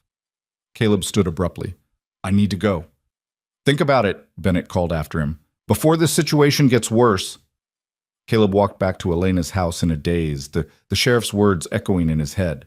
Marriage. To a woman he barely knew. To make their arrangement respectable. To stop the gossip and judgment. It made a terrible kind of sense, but it also felt like a betrayal of everything he'd had with Mary. Their marriage had been built on love, on choosing each other freely. The idea of entering another marriage as a business transaction made his stomach turn. Elena was in the kitchen when he arrived, Samuel sleeping in her arms. She took one look at Caleb's face and frowned. What happened? He told her about the confrontation with Dutch, the sheriff's intervention, the suggestion that had been made. Elena listened without interrupting, her expression growing more closed with each word. Marriage, she said flatly when he finished. That's what Bennett suggested. And what did you say? That I needed time to think about it. Caleb ran a hand through his hair. I don't know what to do. Part of me says he's right. It would solve problems, but the rest of me doesn't want to dishonor your wife's memory by marrying someone you don't love. Elena's voice was understanding but firm. I get it. I feel the same way. You do? My marriage ended badly, but it still meant something once. The idea of marrying again just to satisfy small-minded gossips feels wrong. She shifted Samuel to her other arm. But I also understand the practicality of it. We're already living like a married couple in some ways, sharing a house, caring for a child together. The only thing missing is the legal document. Do you want to get married? Caleb asked bluntly. Elena was quiet for a long moment. I don't want to get married, but I might be willing to do it anyway, if it means Samuel stays safe and healthy and we can stop worrying about the town's judgment. That's as honest as I can be. We'd both be doing it for the wrong reasons. Or we'd be doing it for the only reason that matters, protecting a child. Elena looked down at Samuel. But I won't pressure you. This has to be your choice. Caleb thought about Mary, buried in the cold ground, about the life they'd planned that would never happen, about the vows he'd made to love her until death. Death had come, but love hadn't died with it. He still loved her, still missed her, still felt like part of himself had been torn away. But Samuel was alive and thriving, and that was because of Elena, because she'd opened her door on the worst night of Caleb's life and given them both a chance to survive. She'd asked for nothing in return except the opportunity to help. She deserved better than to be treated as scandalous for her kindness. Let me think about it, he said finally. Can you give me a few days? Take all the time you need. I'm not going anywhere. But 2 days later, the decision was made for them. Caleb woke in the middle of the night to pounding on the door. He stumbled from bed, half asleep, and found Sheriff Bennett on the porch with a grim expression. What's wrong? Caleb asked. Town council met tonight. There's been complaints about your living situation. They've issued an order. Either you marry Mrs. Moore within the week, or you move out and find other arrangements for the baby. Caleb felt ice in his veins. They can't do that. They just did. I'm sorry, Turner. I tried to argue against it, but Dutch Matthews and his friends pushed it through. They're calling it a moral hazard. Bennett looked genuinely apologetic. You have 7 days. The sheriff left, and Caleb stood on the porch staring into darkness. Behind him, he heard Elena's door open, heard her footsteps approaching. I heard, she said quietly. The walls are thin. We could fight this. Get a lawyer. With what money? And what judge in this territory would rule in favor of an unmarried man and woman living together? Elena's voice was pragmatic, but Caleb heard the resignation in it. They've backed us into a corner. I won't force you into a marriage you don't want. And I won't let Samuel suffer because we're too proud to do what's necessary. Elena touched his arm briefly. It doesn't have to mean anything beyond the legal paperwork. We can keep our separate rooms, our separate lives. Just add a marriage certificate to make it official. That's not fair to you. Life's not fair. I learned that when my son died. She stepped back, wrapping her arms around herself against the cold. We have 7 days to decide. Let's use them wisely. They spent those 7 days in careful discussion, negotiating terms like business partners rather than potential spouses. They would marry legally but maintain the boundaries they had established. Separate bedrooms. No romantic expectations. A partnership focused entirely on Samuel's welfare. When he was weaned and old enough, they could divorce quietly and go their separate ways. It should have felt clinical, emotionless. But Caleb found himself watching Elena during those days, seeing her in ways he hadn't before. The patience she showed with Samuel, the quiet strength in how she handled the town's judgment, the way she sang softly while rocking the baby to sleep, her voice carrying a melody that made his chest ache. On the 6th day, Caleb rode to the ranch and stood at Mary's grave. He'd buried her in a small plot behind the cabin, under a cottonwood tree she'd loved. The ground was frozen now, snow covering the fresh earth. I don't know what to do, he told her, speaking to cold stone. The town's forcing my hand, and I don't want to dishonor your memory. But Samuel needs stability. He needs Elena, and I think maybe Elena needs us too, even if she won't admit it. The wind answered, rustling through bare branches. Caleb waited, hoping for some sign, some indication of what Mary would want. But the dead didn't speak, and he was left to make this choice alone. He thought about their last conversation, hours before she went into labor. She'd been excited, nervous, chattering about all the things they'd do as a family, and then she'd grown serious, taking his hand. If something happens to me, she'd said, nothing's going to happen. But if it does, promise me you'll take care of our baby. Promise me you'll do whatever it takes to keep him safe and loved. Caleb had promised, not believing he'd ever have to keep that vow. Now standing at her grave, he understood what she'd been asking. Not that he mourn her forever, not that he preserve her memory at the cost of their son's welfare, but that he do whatever it took, to give Samuel the life she'd wanted for him, even if that meant marrying someone else. I'm sorry, he whispered to the snow-covered ground, but I made you a promise, and I'm going to keep it. On the 7th day, Caleb and Elena stood before Justice of the Peace Williams in his office above the pharmacy. There were no flowers, no guests, no celebration. Just two people speaking vows neither fully believed, witnessed by a board clerk and the justice himself. Do you, Caleb Turner, take Elena Moore to be your lawfully wedded wife? I do. And do you, Elena Moore, take Caleb Turner to be your lawfully wedded husband? Elena's voice was steady. I do. Then by the power vested in me by the territory of Colorado, I pronounce you husband and wife. No kiss, no congratulations, just signatures on a document that changed everything and nothing. They walked home in silence, now legally married but feeling no different than they had that morning. The only difference was the ring Caleb had bought, a simple silver band that Elena wore on her left hand like a shield against judgment. That night they ate supper as they always did, Samuel sleeping between feeds. The only acknowledgement of what had happened came as they were cleaning up. Thank you, Elena said quietly, for doing this. I know it wasn't easy. You're the one who's sacrificing, Caleb replied. You're tied to a man you barely know, all to stop gossip. We're both sacrificing, but at least now Samuel is protected. That's what matters. She was right. But as Caleb lay in his separate room that night, listening to his wife, moving in her own space, he felt the strange weight of what they'd done. They'd married to satisfy others, to protect a child, to survive in a world that punished unconventional arrangements. But somewhere in the practical negotiations and legal paperwork, something had shifted. They were partners now, bound by law and necessity, and Caleb couldn't shake the feeling that they'd crossed a line they could never uncross, even if they tried. In the next room, Samuel began to cry. Caleb heard Elena's door open, heard her footsteps, heard the gentle murmur of her voice as she soothed the baby. His son, her patient, their shared responsibility, their family, however it had been formed.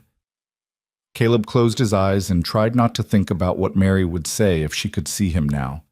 Tried not to think about the future, when Elena would want to end this arrangement and reclaim her life. Tried not to think about how the sound of her lullaby through the thin walls had become something he listened for, something that eased the sharp edges of his grief. They'd done what was necessary. Nothing more, nothing less. But as sleep finally claimed him, Caleb dreamed of two women, one dead, one living, and a baby who'd somehow bound them all together across the boundary of life and death.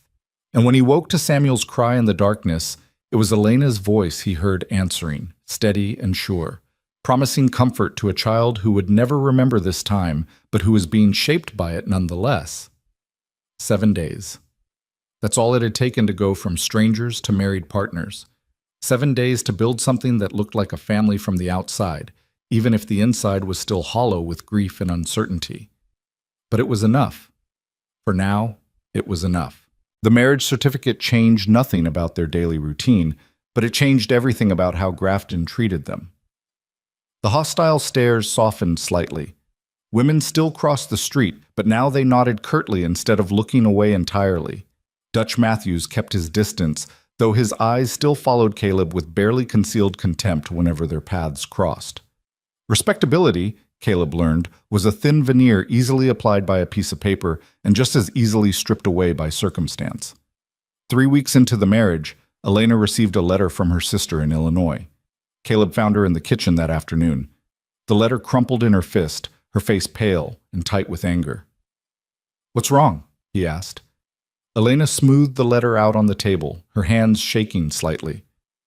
"My sister heard about the marriage. Somehow word reached Illinois." She laughed bitterly. "She's concerned about my well-being. Thinks I've been taken advantage of by a desperate widower. Suggests I come stay with her until I can think clearly about my situation." Caleb read over her shoulder, seeing the barely concealed judgment in every line. The sister, Catherine, wrote in the careful language of someone trying to sound supportive while actually being deeply critical. She questioned whether Elena was truly ready for another marriage so soon after her loss, wondered if Caleb was the kind of man who values you for yourself or merely for the service you can provide. "I'm sorry," Caleb said. "She doesn't understand the situation.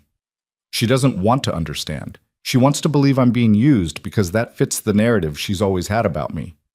Poor Elena, making bad choices. Poor Elena, married to a man who abandoned her. Poor Elena, so desperate for purpose that she'd trap herself with a widower and his baby." Elena crumpled the letter again. "She doesn't know that I chose this, that I'm choosing it every day." "You could write back, explain. What would I say? That we married to avoid scandal? That we sleep in separate rooms and live separate lives? That this whole thing is a practical arrangement that will end the moment Samuel doesn't need me anymore?" Elena's voice cracked slightly. "She'd use that as proof that I'm being used." Caleb pulled out a chair and sat across from her. "Are you? Being used?" Elena met his eyes directly. "Are you using me?" "No. I'm grateful for your help, but I never wanted to trap you into anything. You could leave tomorrow if you wanted. I'd figure something out." "And you think I don't know that?" Elena's expression softened slightly. "That's the difference between you and my former husband. He needed me to need him, to be helpless so he could feel important. You'd let me walk away even if it made your life harder. That's not using someone. That's respecting them." The words hung between them, intimate in a way their relationship had carefully avoided. Caleb found himself noticing small details he'd been trying not to see. The way lamplight caught in Elena's dark hair, the strength in her hands as they gripped the edge of the table, the intelligence in her eyes that the town had tried so hard to diminish. "Don't respond to your sister," he said finally. "At least not now. Let her believe what she wants. People who've decided to judge you won't be swayed by explanations." Elena nodded slowly. "You're right. I just wish—" She stopped, shaking her head. "Never mind what I wish. Wishes are for children." But Caleb heard the longing beneath her pragmatism, the wish to be understood, to be seen as something other than pitiable or scandalous. He understood that wish intimately because he carried the same one. That night, after Samuel was fed and sleeping, Caleb sat at the small desk in his room and wrote a letter of his own. Not to Elena's sister, but to his brother in Montana. The letter he'd started weeks ago had never been sent, but now he finished it, trying to capture the complexity of what he was living. "I know this sounds strange," he wrote. "A marriage of convenience to a woman I barely knew a month ago. But it's not what you're thinking. Elena is not taking advantage of my grief, and I'm not taking advantage of her kindness. We're two people who lost everything finding a way to survive together. Maybe that's not love, but it's something. Something worth protecting." He sealed the letter and set it aside, knowing he probably wouldn't send this one either. Some things were too complicated to explain in words. The next morning brought the first real warmth Grafton had seen in weeks. Snow began to melt, creating rivers of muddy water in the streets. Icicles dripped from roof lines. And with the thaw came visitors. Margaret Flynn arrived first, the postmaster's daughter who'd directed Caleb to Elena's door that terrible night. She stood on the porch with a basket of preserves and an awkward smile. "Mrs. Turner," she said when Elena answered, "I wanted to congratulate you on your marriage and to apologize for not visiting sooner." Elena's surprise was evident. "There's nothing to apologize for." "Yes, there is. I should have come before, should have shown support when people were talking, but I was a coward." Margaret held out the basket. "These are from my mother's recipe. She always made them for special occasions." Elena took the basket, her expression carefully neutral. "Thank you. Would you like to come in?" They sat in the parlor, an uncomfortable silence stretching until Margaret spoke again. "I know what people are saying about you, about both of you, and I know most of it's nonsense. What you did for Mr. Turner and his baby, that was Christian kindness, the kind this town claims to value but rarely practices." "The town made sure we married," Elena said quietly, "made it impossible for us to continue any other way." "I know, and I'm ashamed of that. But for what it's worth, some of us are glad you're together. Samuel is thriving, anyone can see that. And you both look less haunted than you did a month ago. That counts for something." Caleb, standing in the kitchen doorway, was struck by Margaret's words. Less haunted. Was that true? He caught his reflection in the window glass, still gaunt from grief, still carrying shadows under his eyes. But maybe there was something different, a slight easing in the set of his shoulders, a fractional decrease in the weight he carried. Margaret didn't stay long, but her visit cracked open a door. Over the following weeks, a few other women came calling. Not many. Grafton was still a judgmental place, and most people still avoided the Turner household like it carried plague. But a handful of women, mostly ones who'd suffered their own losses and understood grief's strange mathematics, made quiet gestures of support. Mrs. Henderson, the old midwife who'd first turned Caleb away, arrived with a sack of flour and a gruff apology. "I should have helped," she said. "I was too focused on what I couldn't do instead of finding what I could. I'm sorry." Elena accepted each visit with the same careful politeness, never quite letting her guard down, but Caleb could see the slight thaw in her demeanor. She wasn't so alone anymore. Neither of them were. But acceptance from a few didn't mean acceptance from all. Dutch Matthews and his circle continued their campaign of whispers and sidelong glances.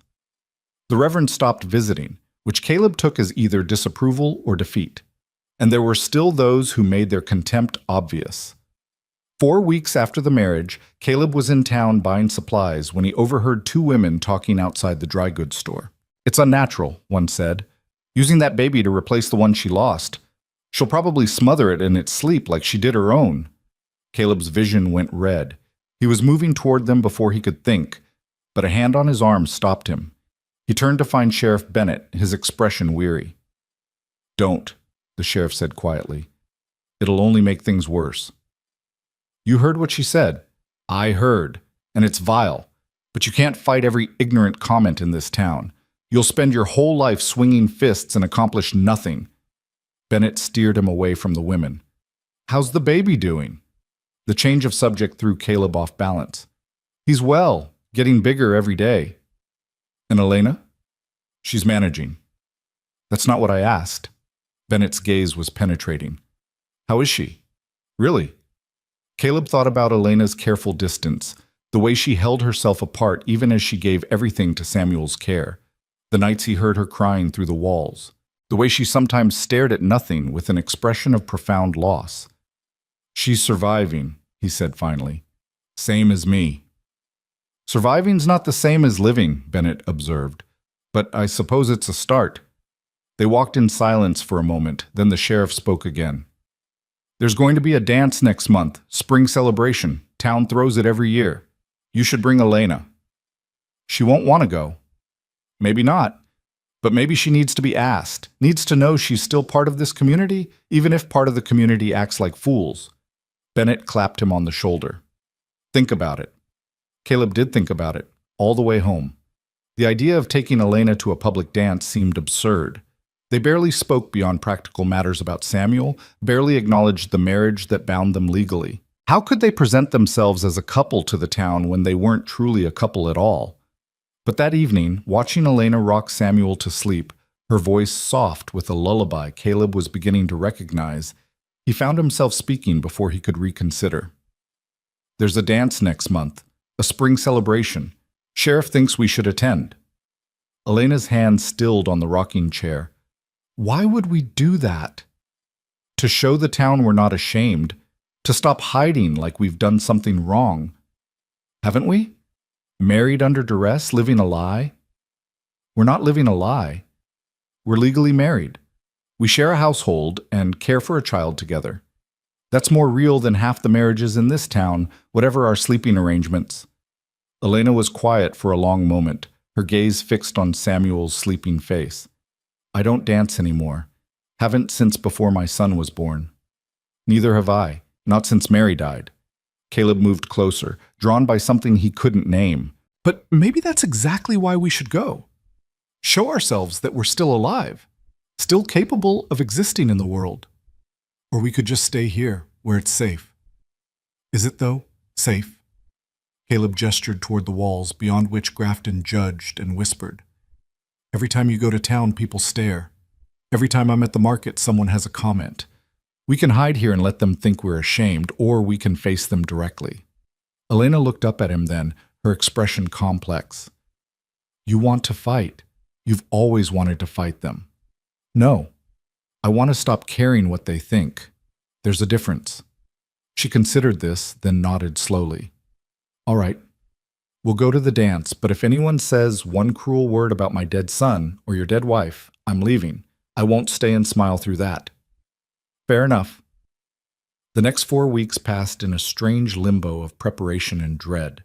Elena dug out a dress she hadn't worn in over a year, a simple blue cotton that had fit before pregnancy.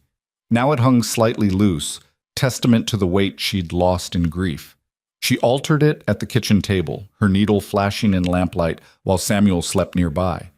Caleb watched her work, struck by the domesticity of it. This was what married life looked like from the outside. A woman sewing, a baby sleeping, a man reading the newspaper by the fire. Normal. Ordinary. Except nothing about their situation was ordinary, and the performance they were preparing for felt increasingly surreal.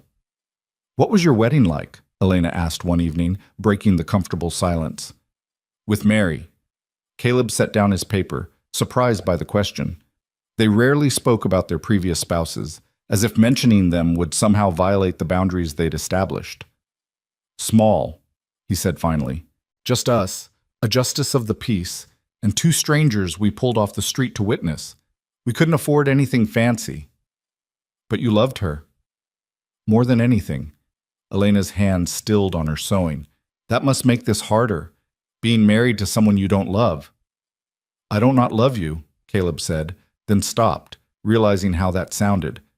"I mean, I care about you. I'm grateful for everything you've done. That's not nothing. But it's not love." "No." The admission felt like a betrayal, though he didn't know who he was betraying. "Is that what you want? Love?" Elena laughed, a sharp sound without humor. "I don't know what I want anymore. Some days I think I just want to feel something other than this constant ache. Other days I think the ache is all I have left of my son, and losing it would mean losing him completely." Caleb understood that paradox intimately. Grief was pain, yes, but it was also connection. To let go of the pain felt like letting go of the person who caused it. He carried Mary's absence like a wound that wouldn't heal, and part of him didn't want it to heal because then she'd truly be gone. "We're a pair," he said quietly, "both of us more comfortable with our dead than our living." Except for Samuel, Elena's expression softened as she looked at the sleeping baby. He's completely alive, completely present, no ghosts, no grief, just hunger and growth and trust that his needs will be met. You've given him that. The trust. We've given him that. You're his father. That matters. But Caleb had noticed how Samuel responded to Elena versus himself. The baby would calm instantly in her arms, would root toward her when hungry, would track her movements across a room. With Caleb, Samuel was comfortable but not preferential. He was learning his father's voice and face, but it was Elena's he sought for comfort. It should have bothered Caleb more than it did. Instead, he found himself grateful that his son had someone who could provide that maternal presence, even if it was temporary, even if it couldn't last. The night before the dance, Caleb found Elena standing at the window, staring out at the darkened street. Samuel was asleep, and the house was quiet except for the creak of settling wood. "Having second thoughts?" Caleb asked. "Thousands of them." Elena didn't turn from the window. "This is a mistake. We should stay home." "Probably, but we're going anyway." "Why? Why does it matter what they think?" Caleb moved to stand beside her, following her gaze to the empty street. "It doesn't matter what they think, but it matters what we think about ourselves. If we hide, we're accepting their judgment. We're agreeing that we've done something shameful." "Haven't we, though?" Elena's voice was barely a whisper. "I'm feeding another woman's baby, living with her husband, wearing her ring." She touched the silver band on her finger. "This was Mary's, wasn't it?" Caleb felt ice in his chest. "How did you know?" "It's too worn to be new, and I've seen you looking at it with that expression, the one that says you're remembering someone you lost." Elena finally turned to face him. "You gave me your dead wife's ring." "I'm sorry. I should have told you. I should have bought a new one, but money was tight and it seemed practical." "Don't." Elena held up a hand. "Don't apologize for being practical. That's what this whole arrangement is, isn't it? Practical."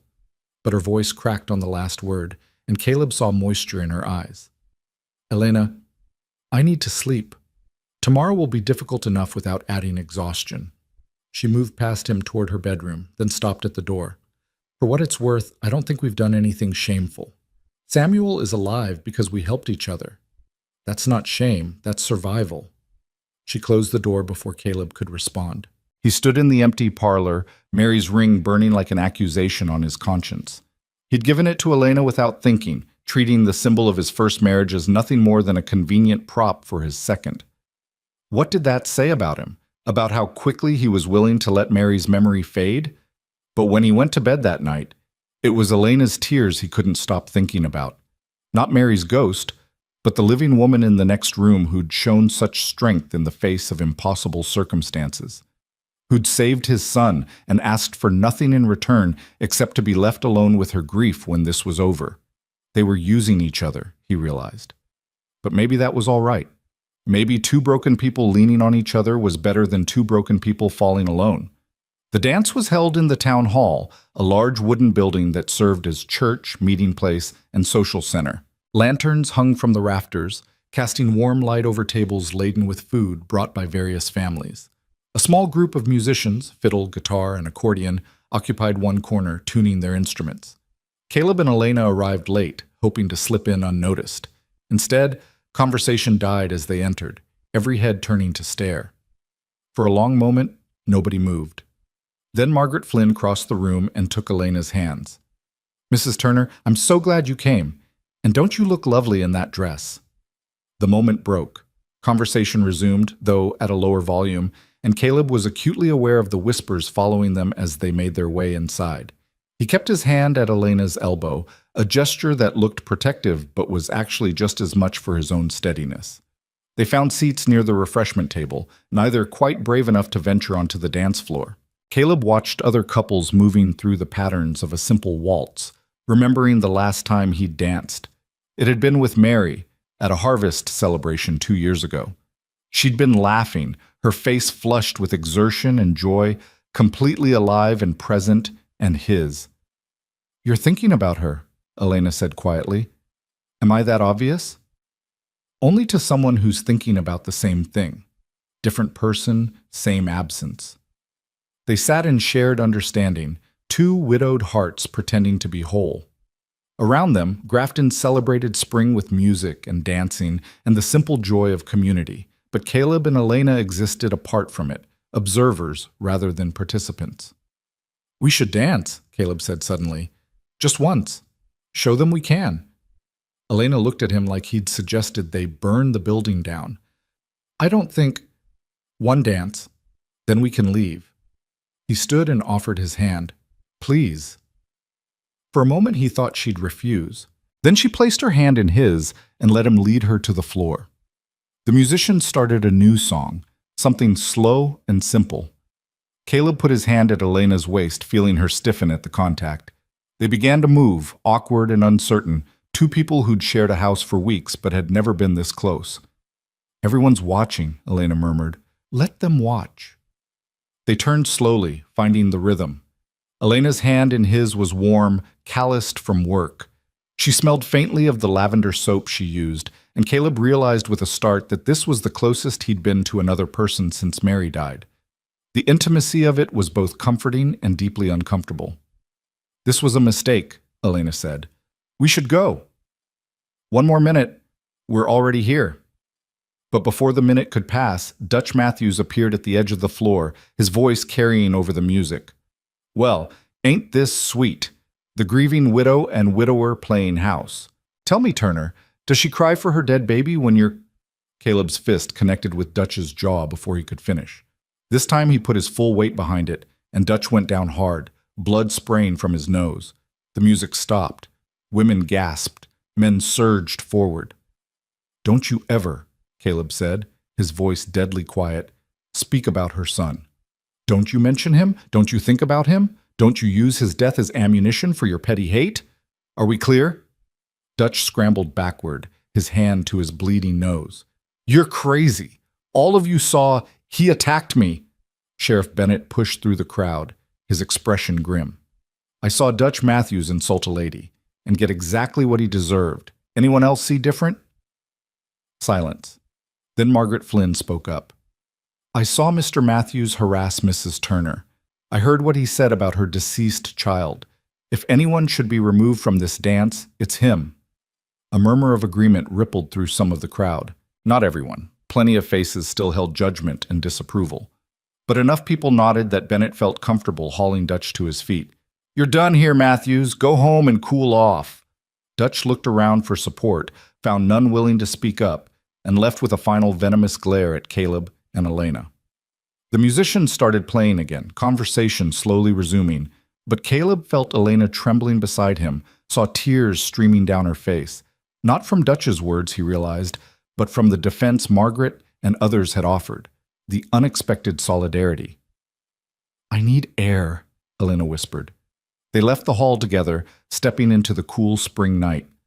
Elena walked quickly, not stopping until they'd reached the edge of town where her house stood dark and quiet. Only then did she turn to face him, her expression raw. "You shouldn't have hit him. He deserved it." "Maybe. But now you've made an enemy. A real one." Elena wrapped her arms around herself. "You can't keep fighting my battles. Eventually I have to learn to fight them myself. Or we fight them together. We're married, remember? What hurts you hurts Samuel, and what hurts Samuel hurts me. That makes your battles mine whether you like it or not." Elena stared at him, something shifting in her expression. "When did this become real to you, this marriage?" "I don't know. Somewhere between the legal ceremony and tonight, I guess." Caleb ran a hand through his hair. "It started as convenience, but maybe it's becoming something else, something neither of us planned." "I can't," Elena said, her voice breaking. "I can't let this be real, because real things can be lost, and I've lost too much already. I can't survive losing anything else." "You won't lose Samuel, I promise you. You can't promise that. You don't control the future any more than I do." Elena's composure shattered completely. My son was healthy one day and dead the next. Mary was alive in the morning and gone by evening. We don't get to keep the things we love, Caleb. Life takes them away.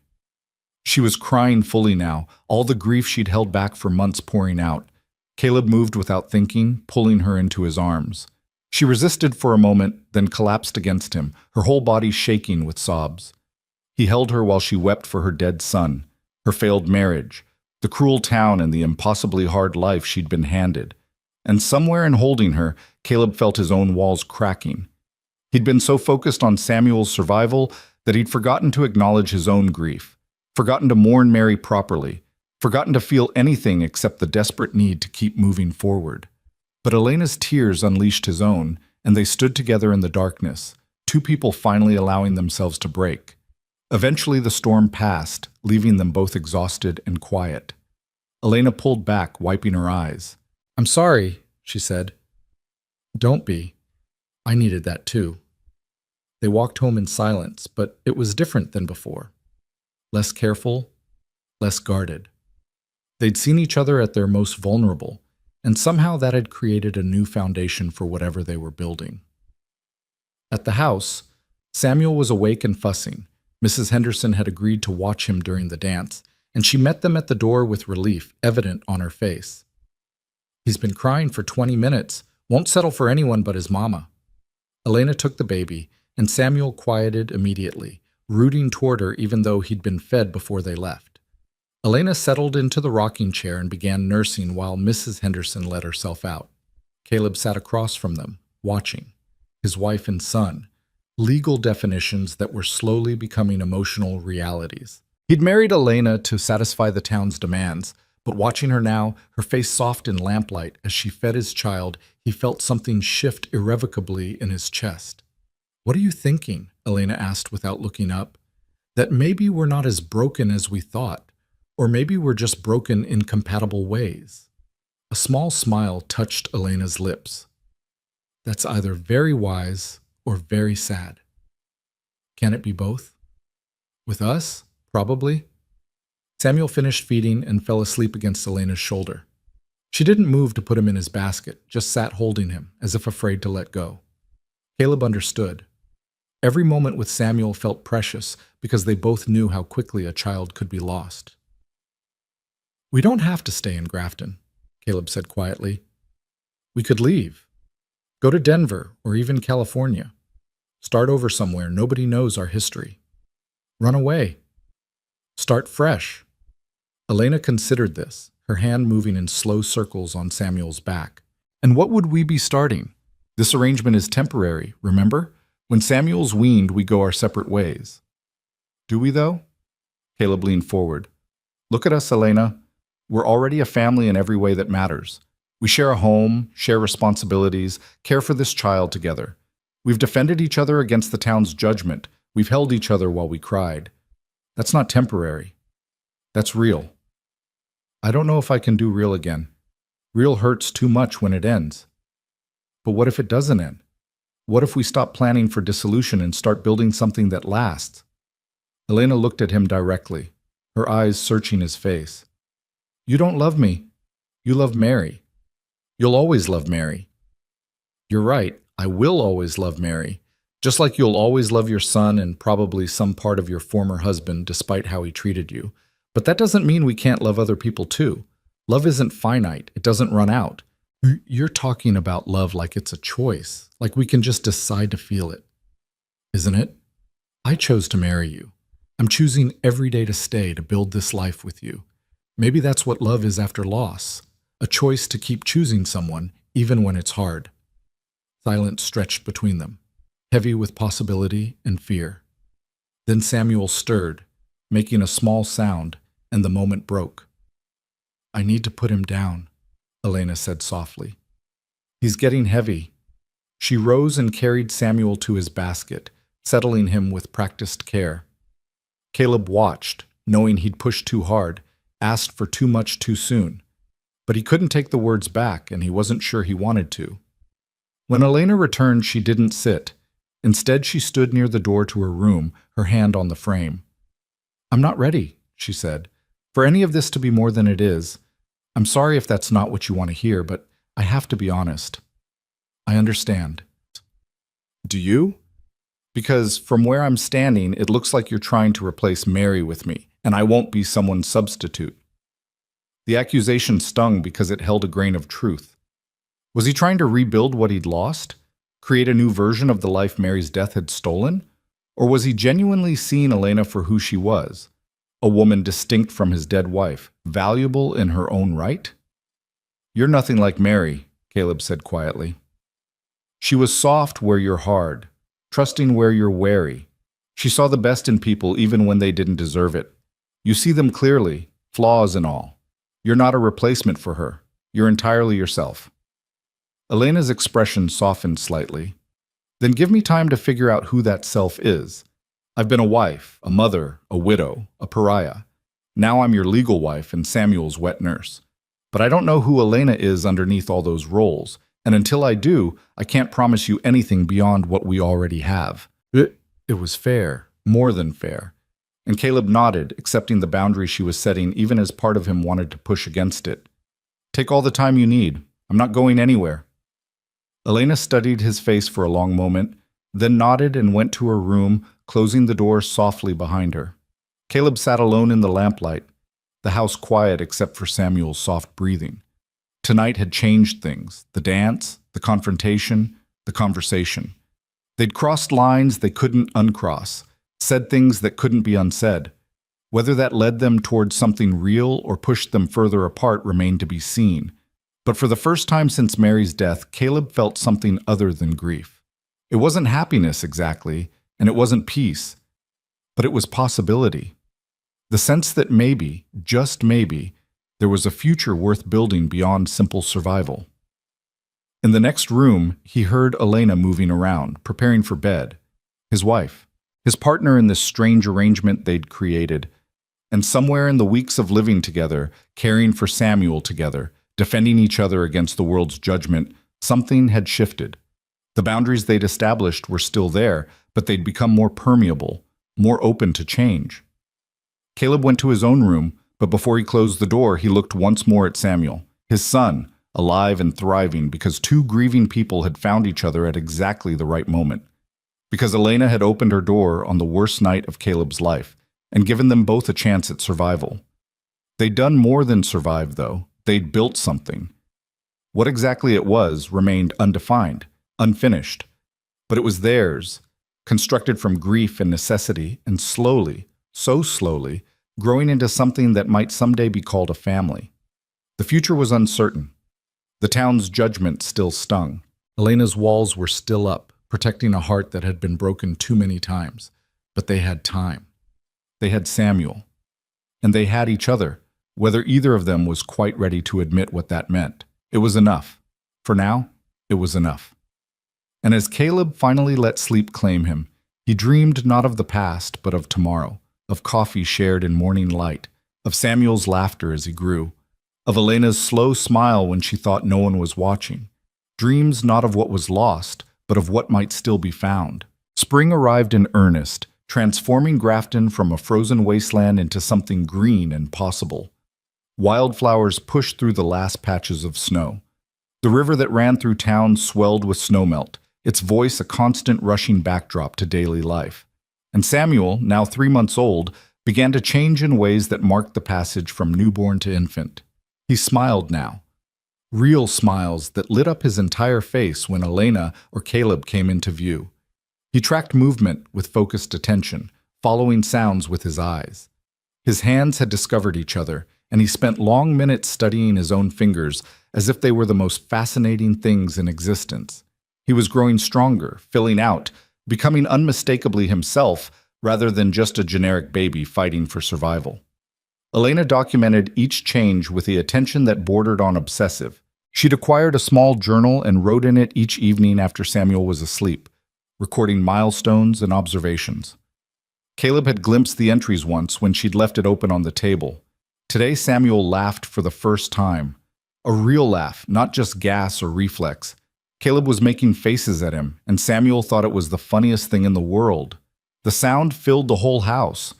I haven't heard laughter in this house since before my son died. I'd forgotten what it sounded like. The words had struck Caleb deeply, revealing how much Elena had invested in Samuel despite her insistence on maintaining distance.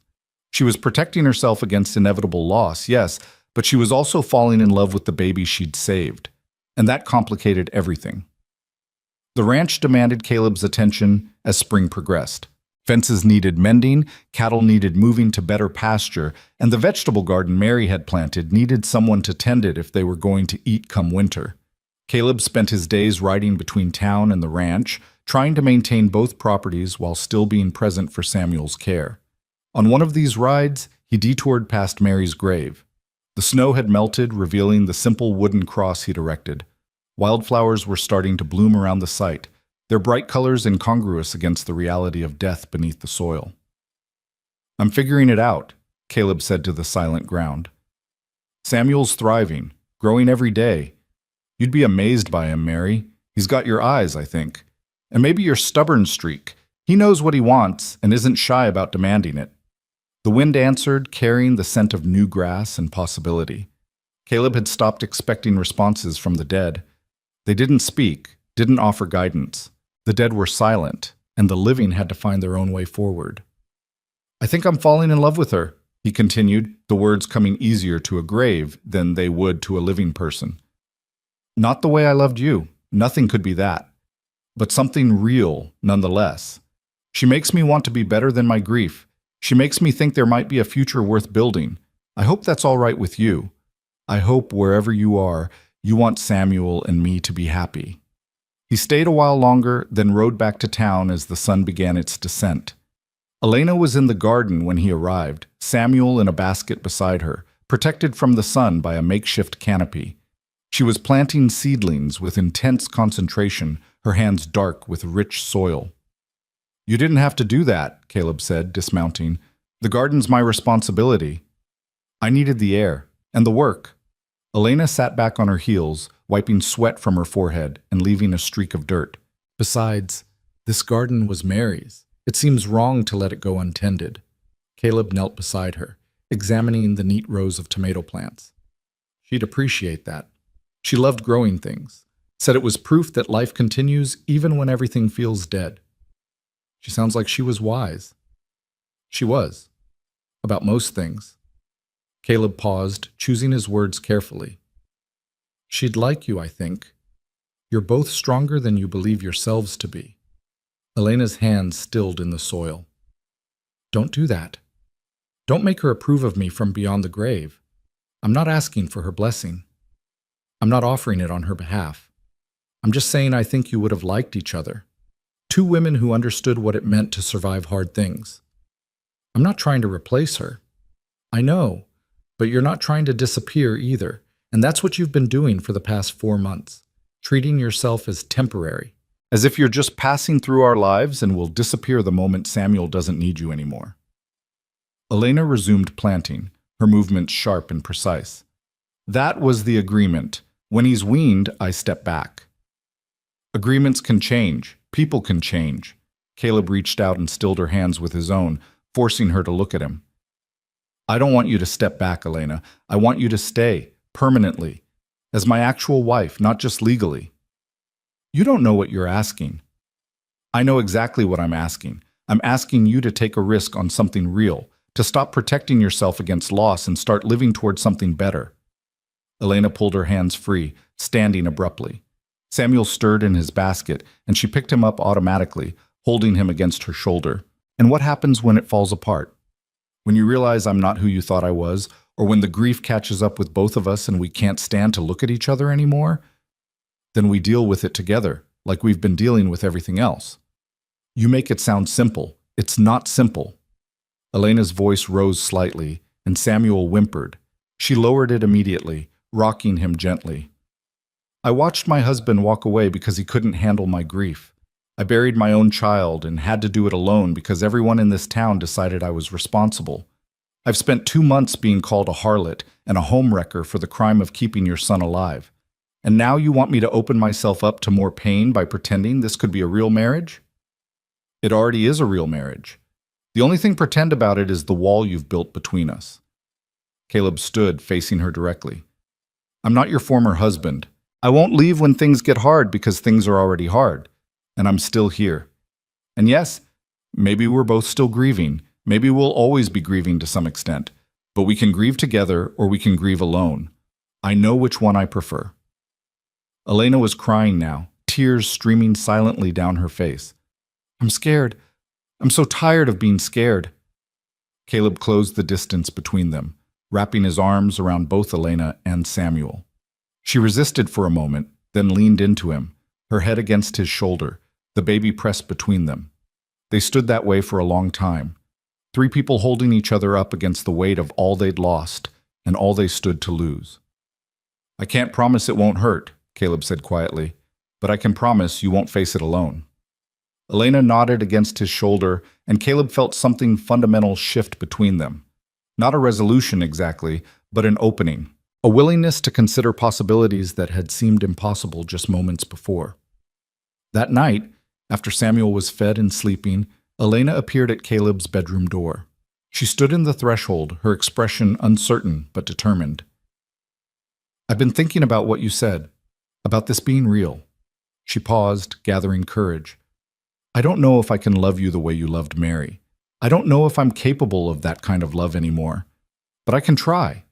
If you're willing to be patient with me. Caleb crossed the room and took her hands. I don't need you to love me like Mary did. I need you to love me like Elena does, whatever that looks like. I don't know what that looks like yet. Then we'll figure it out together. Elena's smile was tentative but genuine. You're annoyingly optimistic for someone who's buried a wife. And you're annoyingly practical for someone who just agreed to take a chance on love. I didn't say love, I said try.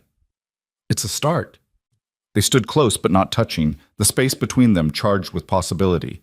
Then Elena stepped back, her cheeks slightly flushed. I should sleep. Samuel will be up in a few hours. Elena? Caleb waited until she turned back. Thank you for being willing to try. She nodded and disappeared down the hallway, leaving Caleb alone with a feeling he hadn't experienced in months. Hope. The changes came gradually after that night.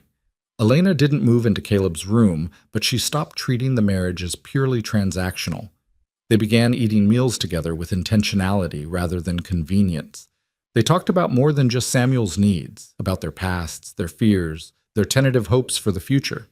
Small touches became more frequent, hands brushing as they passed items, shoulders touching as they sat together, the casual intimacy of two people learning to be comfortable in each other's space. The town noticed. Margaret Flynn commented on it one day at the market, her expression knowing. You two look different, she said to Elena. Lighter, somehow. I don't know what you mean. Yes, you do. You're not just surviving anymore. You're living. Margaret smiled. It's good to see. But not everyone approved. Dutch Matthews, his nose still slightly crooked from Caleb's punch, made his displeasure known through glares and muttered comments.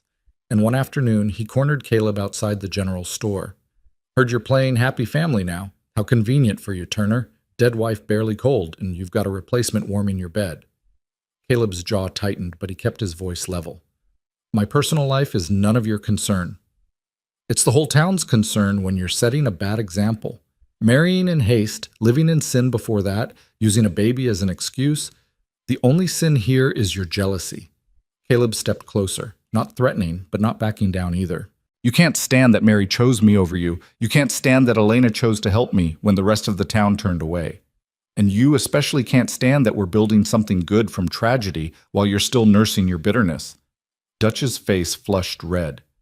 You think you're better than everyone else? No, I think I'm a man trying to raise his son and build a life with a good woman. That's all. If that offends you, that's your problem, not mine. Caleb turned to leave, then stopped. Mary used to say that holding on to anger was like drinking poison and expecting the other person to die. You might want to think about that. He walked away, leaving Dutch sputtering behind him. The confrontation should have left him rattled, but instead Caleb felt strangely calm. He'd spent months caring what the town thought, letting their judgment dictate his choices. But somewhere along the way, he'd stopped needing their approval. Elena and Samuel were his family now. Their opinion was the only one that mattered. When he arrived home, he found Elena teaching Samuel to grasp objects, a small wooden rattle that had belonged to her son. She held it just out of reach, encouraging Samuel to extend his chubby hands toward it. When he finally managed to grab it, Elena laughed with genuine delight. "Did you see that? He's getting so coordinated." Caleb sat beside them, watching. "That was your son's, wasn't it? The rattle." Elena's expression shifted, becoming more complex. "Yes, I almost threw it away a dozen times, but I couldn't, and now I'm glad I kept it." She looked at Caleb. "Is that wrong? Giving my dead child's toy to your son?" "I don't think it's wrong. I think it's beautiful. A way of honoring your son's memory while helping Samuel grow." "Sometimes I feel guilty," Elena admitted quietly, "for loving Samuel, like I'm being disloyal to the baby I lost." "Love isn't disloyal. You're not replacing your son with Samuel. You're making room for both of them in your heart." Elena was quiet for a moment, then handed the rattle to Samuel, who immediately tried to eat it. "Caleb, when I'm ready, when I can talk about him without breaking, will you want to hear about my son?" "Of course. I want to know everything about him. His name, what he looked like, the kind of mother you were to him. All of it." Tears slipped down Elena's cheeks, but she was smiling. "His name was Daniel. Daniel James Moore. He had dark hair like mine and blue eyes like his father's, and he made this small huffing sound when he slept, almost like a laugh. I used to lie awake just listening to it, thinking it was the most perfect sound in the world." Caleb reached out and took her hand, squeezing gently. "Tell me more." And she did. For the next hour, while Samuel played with Daniel's rattle, Elena talked about her son. The stories poured out, memories she'd been holding locked away, because sharing them felt impossible without someone who would truly listen. But Caleb listened, and he asked questions, and he held her when the memories became too painful to continue. When she finally fell silent, exhausted but lighter somehow, Caleb spoke carefully. "You know what I think? I think Daniel would be glad his things are being used, that his mother found a way to keep living, keep loving, keep giving even after losing him. You can't know that." "No, but I know what I'd want for Samuel if something happened to him. I'd want whoever survived him to find joy again, to use his things to help other children, to remember him with love instead of just pain." Caleb paused. "Mary would want the same for us. She'd want Samuel raised by two people who love him, not by a father drowning in grief." "When did you become so wise?" "I'm not wise. I'm just tired of grief being the only thing that defines us." He pulled Elena closer, and this time she came willingly, fitting against his side as if she belonged there. "We've both lost people we loved. Nothing will change that, but we don't have to let loss be the end of our story." They sat together on the floor, Samuel between them, creating a small circle of warmth and possibility. Outside, the sun was setting, painting the sky in shades of orange and pink. Inside, a family was forming, not the families any of them had planned, but a family nonetheless. Over the following weeks, the transformation continued. Elena laughed more freely. Caleb found himself thinking about the future with anticipation rather than dread. And Samuel grew, oblivious to the adult dramas swirling around him, focused entirely on the business of being loved and fed and kept warm. One morning in late May, Caleb woke to find Elena in the kitchen, preparing breakfast with unusual care. She'd made eggs, biscuits, and even honey to go with the coffee. When he raised an eyebrow in question, she blushed slightly. "I've been thinking," she said, not meeting his eyes. "About what you said. About this being real." Caleb's heart rate increased. And I think you're right. We can keep pretending this is temporary, or we can acknowledge what's actually happening." Elena set down the pan she'd been holding and turned to face him fully. "I love Samuel. I can't help it, and I—" She stopped, gathering courage. "I care about you too. More than I thought I would. More than might be wise given how recently we've both lost people. Elena, let me finish." She held up a hand. "I'm not saying I'm ready for everything that being your actual wife might mean, but I'm willing to try. To really try, not just go through the motions." She paused. "If you still want that." Caleb crossed the kitchen in 3 strides and pulled her into his arms. "I want that more than anything." They stood holding each other, And for the first time, there was no grief between them. No ghosts, no guilt, just two living people choosing each other with full awareness of what that choice meant. "So what now?" Elena asked against his shoulder. "Now we build a life. Together. All three of us. The town will still talk. Let them talk. We know the truth." Elena pulled back enough to look at his face. "And what is the truth?" "The truth is that we found each other in the worst moment of both our lives. And instead of drowning separately, we learned to swim together. That's not a scandal. That's survival. That's love." "Love," Elena repeated, testing the word. "Is that what this is? What else would you call it? Convenient? Practical? Born of necessity? Can it be all those things and still be love?" Caleb touched her face gently. "We didn't meet the way most couples do, but we're building something real anyway. I don't need it to look like a storybook romance. I just need it to be ours." Elena's eyes filled with tears, but she was smiling. "You're ridiculous. You know that? So I've been told. And you're too good for someone like me. That's where you're wrong. We're exactly right for each other. Two broken people who figured out how to be whole together." They kissed then, tentative at first, then with growing certainty. It wasn't the passionate kiss of new lovers or the comfortable kiss of long-married partners. It was something in between, acknowledgement and promise and hope all tangled together. When they finally broke apart, Samuel was crying from his basket, demanding attention as always. Elena laughed and went to pick him up, and Caleb watched them together, his wife and his son, feeling something close to contentment settle in his chest. The summer brought changes beyond their relationship. The ranch began producing again under Caleb's renewed attention. The vegetable garden flourished under Elena's care. Samuel reached 6 months old and began the transition to solid foods, marking the beginning of the end of Elena's role as wet nurse. Caleb watched Elena's face carefully during this transition, knowing it represented both freedom and loss. She'd saved Samuel by feeding him, but that feeding had also bound them together in the most intimate way possible. Ending it meant acknowledging that Samuel no longer needed her in that fundamental capacity.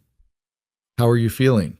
he asked one evening as she prepared a bowl of mashed vegetables for Samuel. "Strange, relieved and sad at the same time." Elena stirred the bowl absently. "For months, my body has been doing this one essential thing, and now it's not needed anymore." "You're still needed, just differently."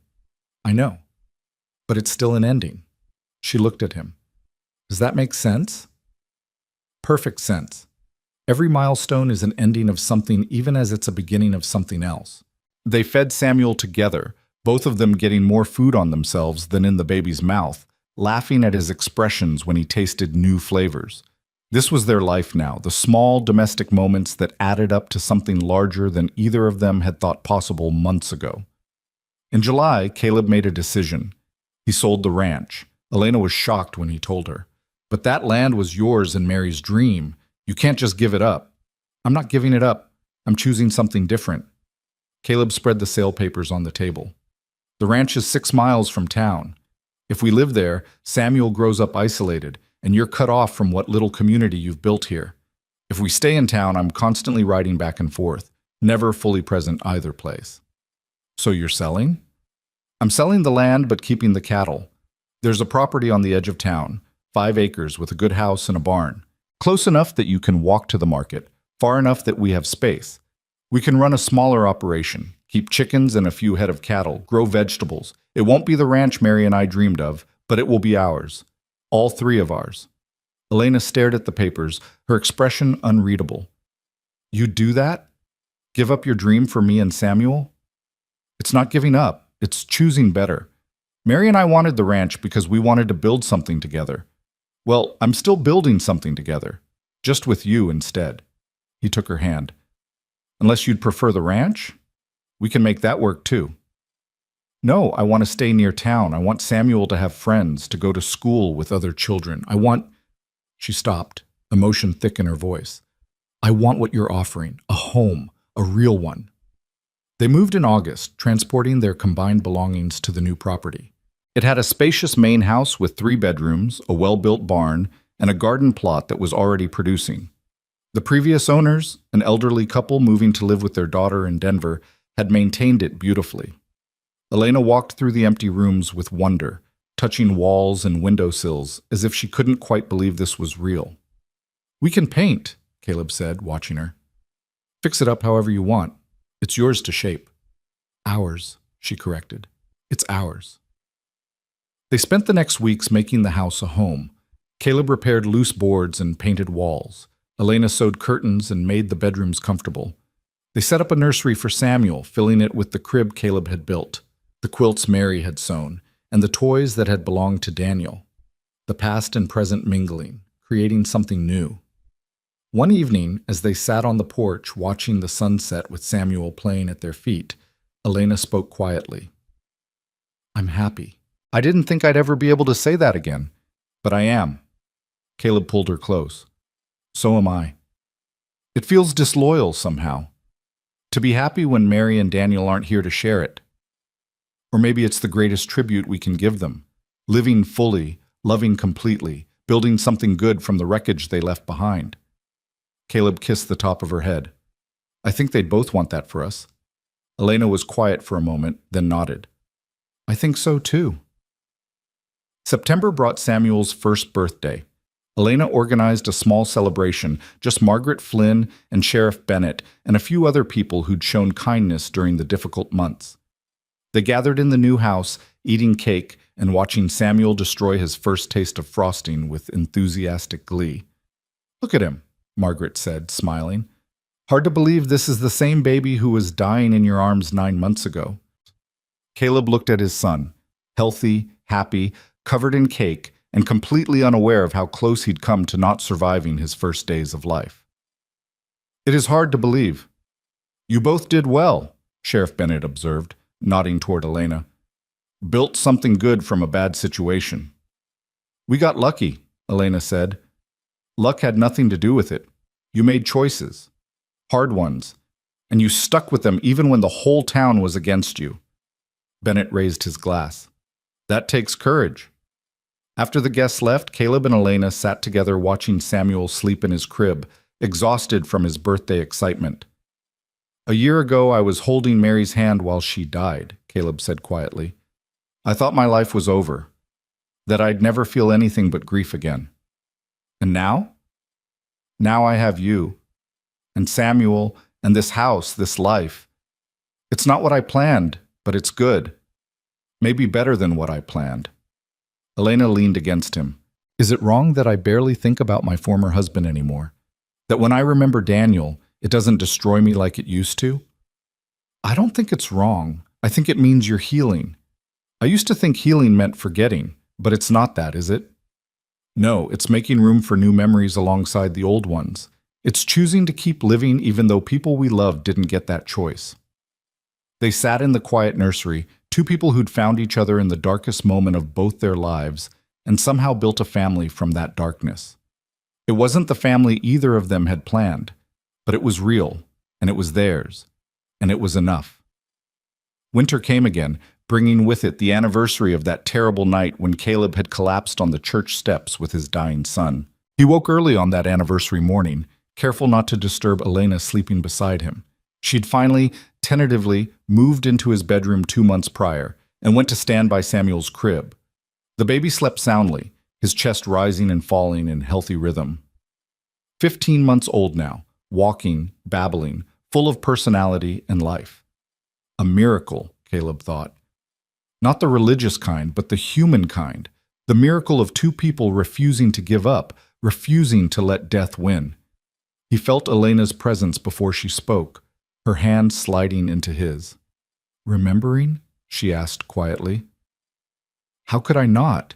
A year ago tonight, I thought I'd lost everything. Instead, you found me. Instead, we found each other." Caleb turned to face her. "Do you ever regret it, opening your door that night?" Elena was quiet for a moment, considering. "Sometimes I regret how hard it's been. The town's judgment, the pain of loving Samuel knowing I'd have to let him go. The fear of opening my heart again after it had been so thoroughly broken." She paused. "But I don't regret opening the door. I don't regret saving him, and I don't regret falling in love with both of you." It was the first time she'd said it so directly. "I love you." Not qualified, not hedged, just plain truth. I love you too, Caleb said. Not the same way I loved Mary, but just as real, just as deep. I know, and that's enough. It's more than enough. They stood together watching their son sleep, and Caleb felt the last pieces of his grief settling into something he could carry without being crushed by it. Mary would always be part of him, and Elena would always carry Daniel in her heart. But they'd made room for new love, new life, new possibilities. Samuel stirred and opened his eyes, seeing his parents standing over him. His face split into a wide smile, and he reached up, wanting to be held. Elena picked him up, and he immediately reached for Caleb, wanting both of them. They stood there, the three of them, as the sun began to rise over Grafton. "Mama," Samuel said, one of his few words patting Elena's face. "That's right, sweet boy. Mama's here." "Papa," he added, patting Caleb's shoulder. "Papa's here too. We're both here. Always." It was a promise Caleb knew they couldn't absolutely guarantee. Life was too uncertain, death too unpredictable. But it was a promise they could choose to keep every day they were given. And that choosing, that daily commitment to each other and to Samuel, was what made them a family. The town had long since stopped talking about the scandal of Caleb Turner and Elena Moore. They were just another family now, notable only for having survived tragedy and come out stronger. Dutch Matthews had moved to another town, unable to bear watching their happiness. The Reverend had eventually made his peace with them, even visiting occasionally to check on Samuel's welfare. Spring came again, bringing new life to the garden Elena tended. Summer followed, with Samuel taking his first steps in the yard while both parents watched with pride and terror. Fall arrived, painting the world in shades of gold and red. And winter returned, but this time it found them prepared. Wood stacked high, pantry full, a family united against whatever cold might come. On a particularly bitter January evening, as snow fell heavy outside their warm house, Elena and Caleb sat together by the fire. Samuel was asleep upstairs, and they had rare quiet time together. "Do you think we should have another?" Elena asked suddenly. Caleb looked at her in surprise. "Another child?" "It's probably too soon. I'm probably being foolish. But Samuel needs siblings, and I think I'm ready to try again, to have a baby of my own with you." Caleb's throat tightened with emotion. This was Elena choosing not just to accept the family they'd built, but to expand it, choosing to risk pregnancy and childbirth again despite losing Daniel, choosing to trust that this time might be different. "Are you sure? After everything you've been through, I'm terrified," she admitted, "but I'm also hopeful, and I want Samuel to have brothers or sisters. I want to give you a child that's truly ours, not born of tragedy but of love." "Samuel is ours. Biology doesn't change that." "I know, but I want this anyway." She took his hand and placed it on her stomach. "What do you think?" "I think you're the bravest person I've ever met. And if you're ready, then I'm ready too." They sat together dreaming of a future that included more children, more laughter, more life. The ghosts of Mary and Daniel were still there, would always be there, but they weren't haunting anymore. They were witnesses to the resilience of the human heart, to its capacity to love again after devastating loss. 2 years after that terrible winter night, Caleb stood in the kitchen of their home, watching Elena teach Samuel how to help with breakfast. She was visibly pregnant now, 6 months along with the daughter they'd learn about in 3 more months. Samuel was careful with the eggs, his small tongue sticking out in concentration as he helped his mother. This was their life. Ordinary and extraordinary all at once. Built from loss and grief and the desperate need to survive, it had transformed into something neither of them could have predicted. Love. Not the easy love of fairy tales, but the complicated love of real people who'd seen the worst life could offer and chosen to keep living anyway. Who'd found each other in darkness and built toward light. Who'd taken a dying baby and made him the center of a family that shouldn't have worked, but somehow did. "Papa, look," Samuel called, holding up an egg triumphantly. "I see, buddy. Good job." Elena caught his eye over Samuel's head and smiled. The full, genuine smile she'd learned to give again after months of grief. Caleb smiled back, feeling gratitude wash over him for this moment, this morning, this life they'd created from ashes. The town of Grafton had moved on to other scandals, other stories, but in this house on the edge of town, 3 people, soon to be 4, continued writing their own story. A story that began with death and desperation but transformed into something beautiful.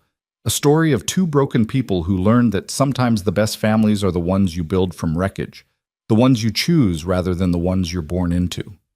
And as snow began to fall again outside, covering the world in fresh white, Caleb thought about beginnings and endings, about how Mary's death had led to Elena's salvation, how Daniel's loss had made room for Samuel's life, about how the worst night of his existence had become the first night of his second chance. Love, he'd learned, wasn't about replacing what you'd lost. It was about making room for what you'd found. And he'd found more than he ever thought possible in this complicated woman and this thriving child and the daughter yet to be born. "Come eat," Elena called, pulling him from his thoughts, before Samuel decides eggs belong on the floor instead of the plate. Caleb joined his family at the table, Samuel between them, chattering about his eggs and the snow and everything his toddler mind found fascinating. This was home. This was family. This was love. Messy and imperfect and absolutely real. And it was enough. More than enough. It was everything.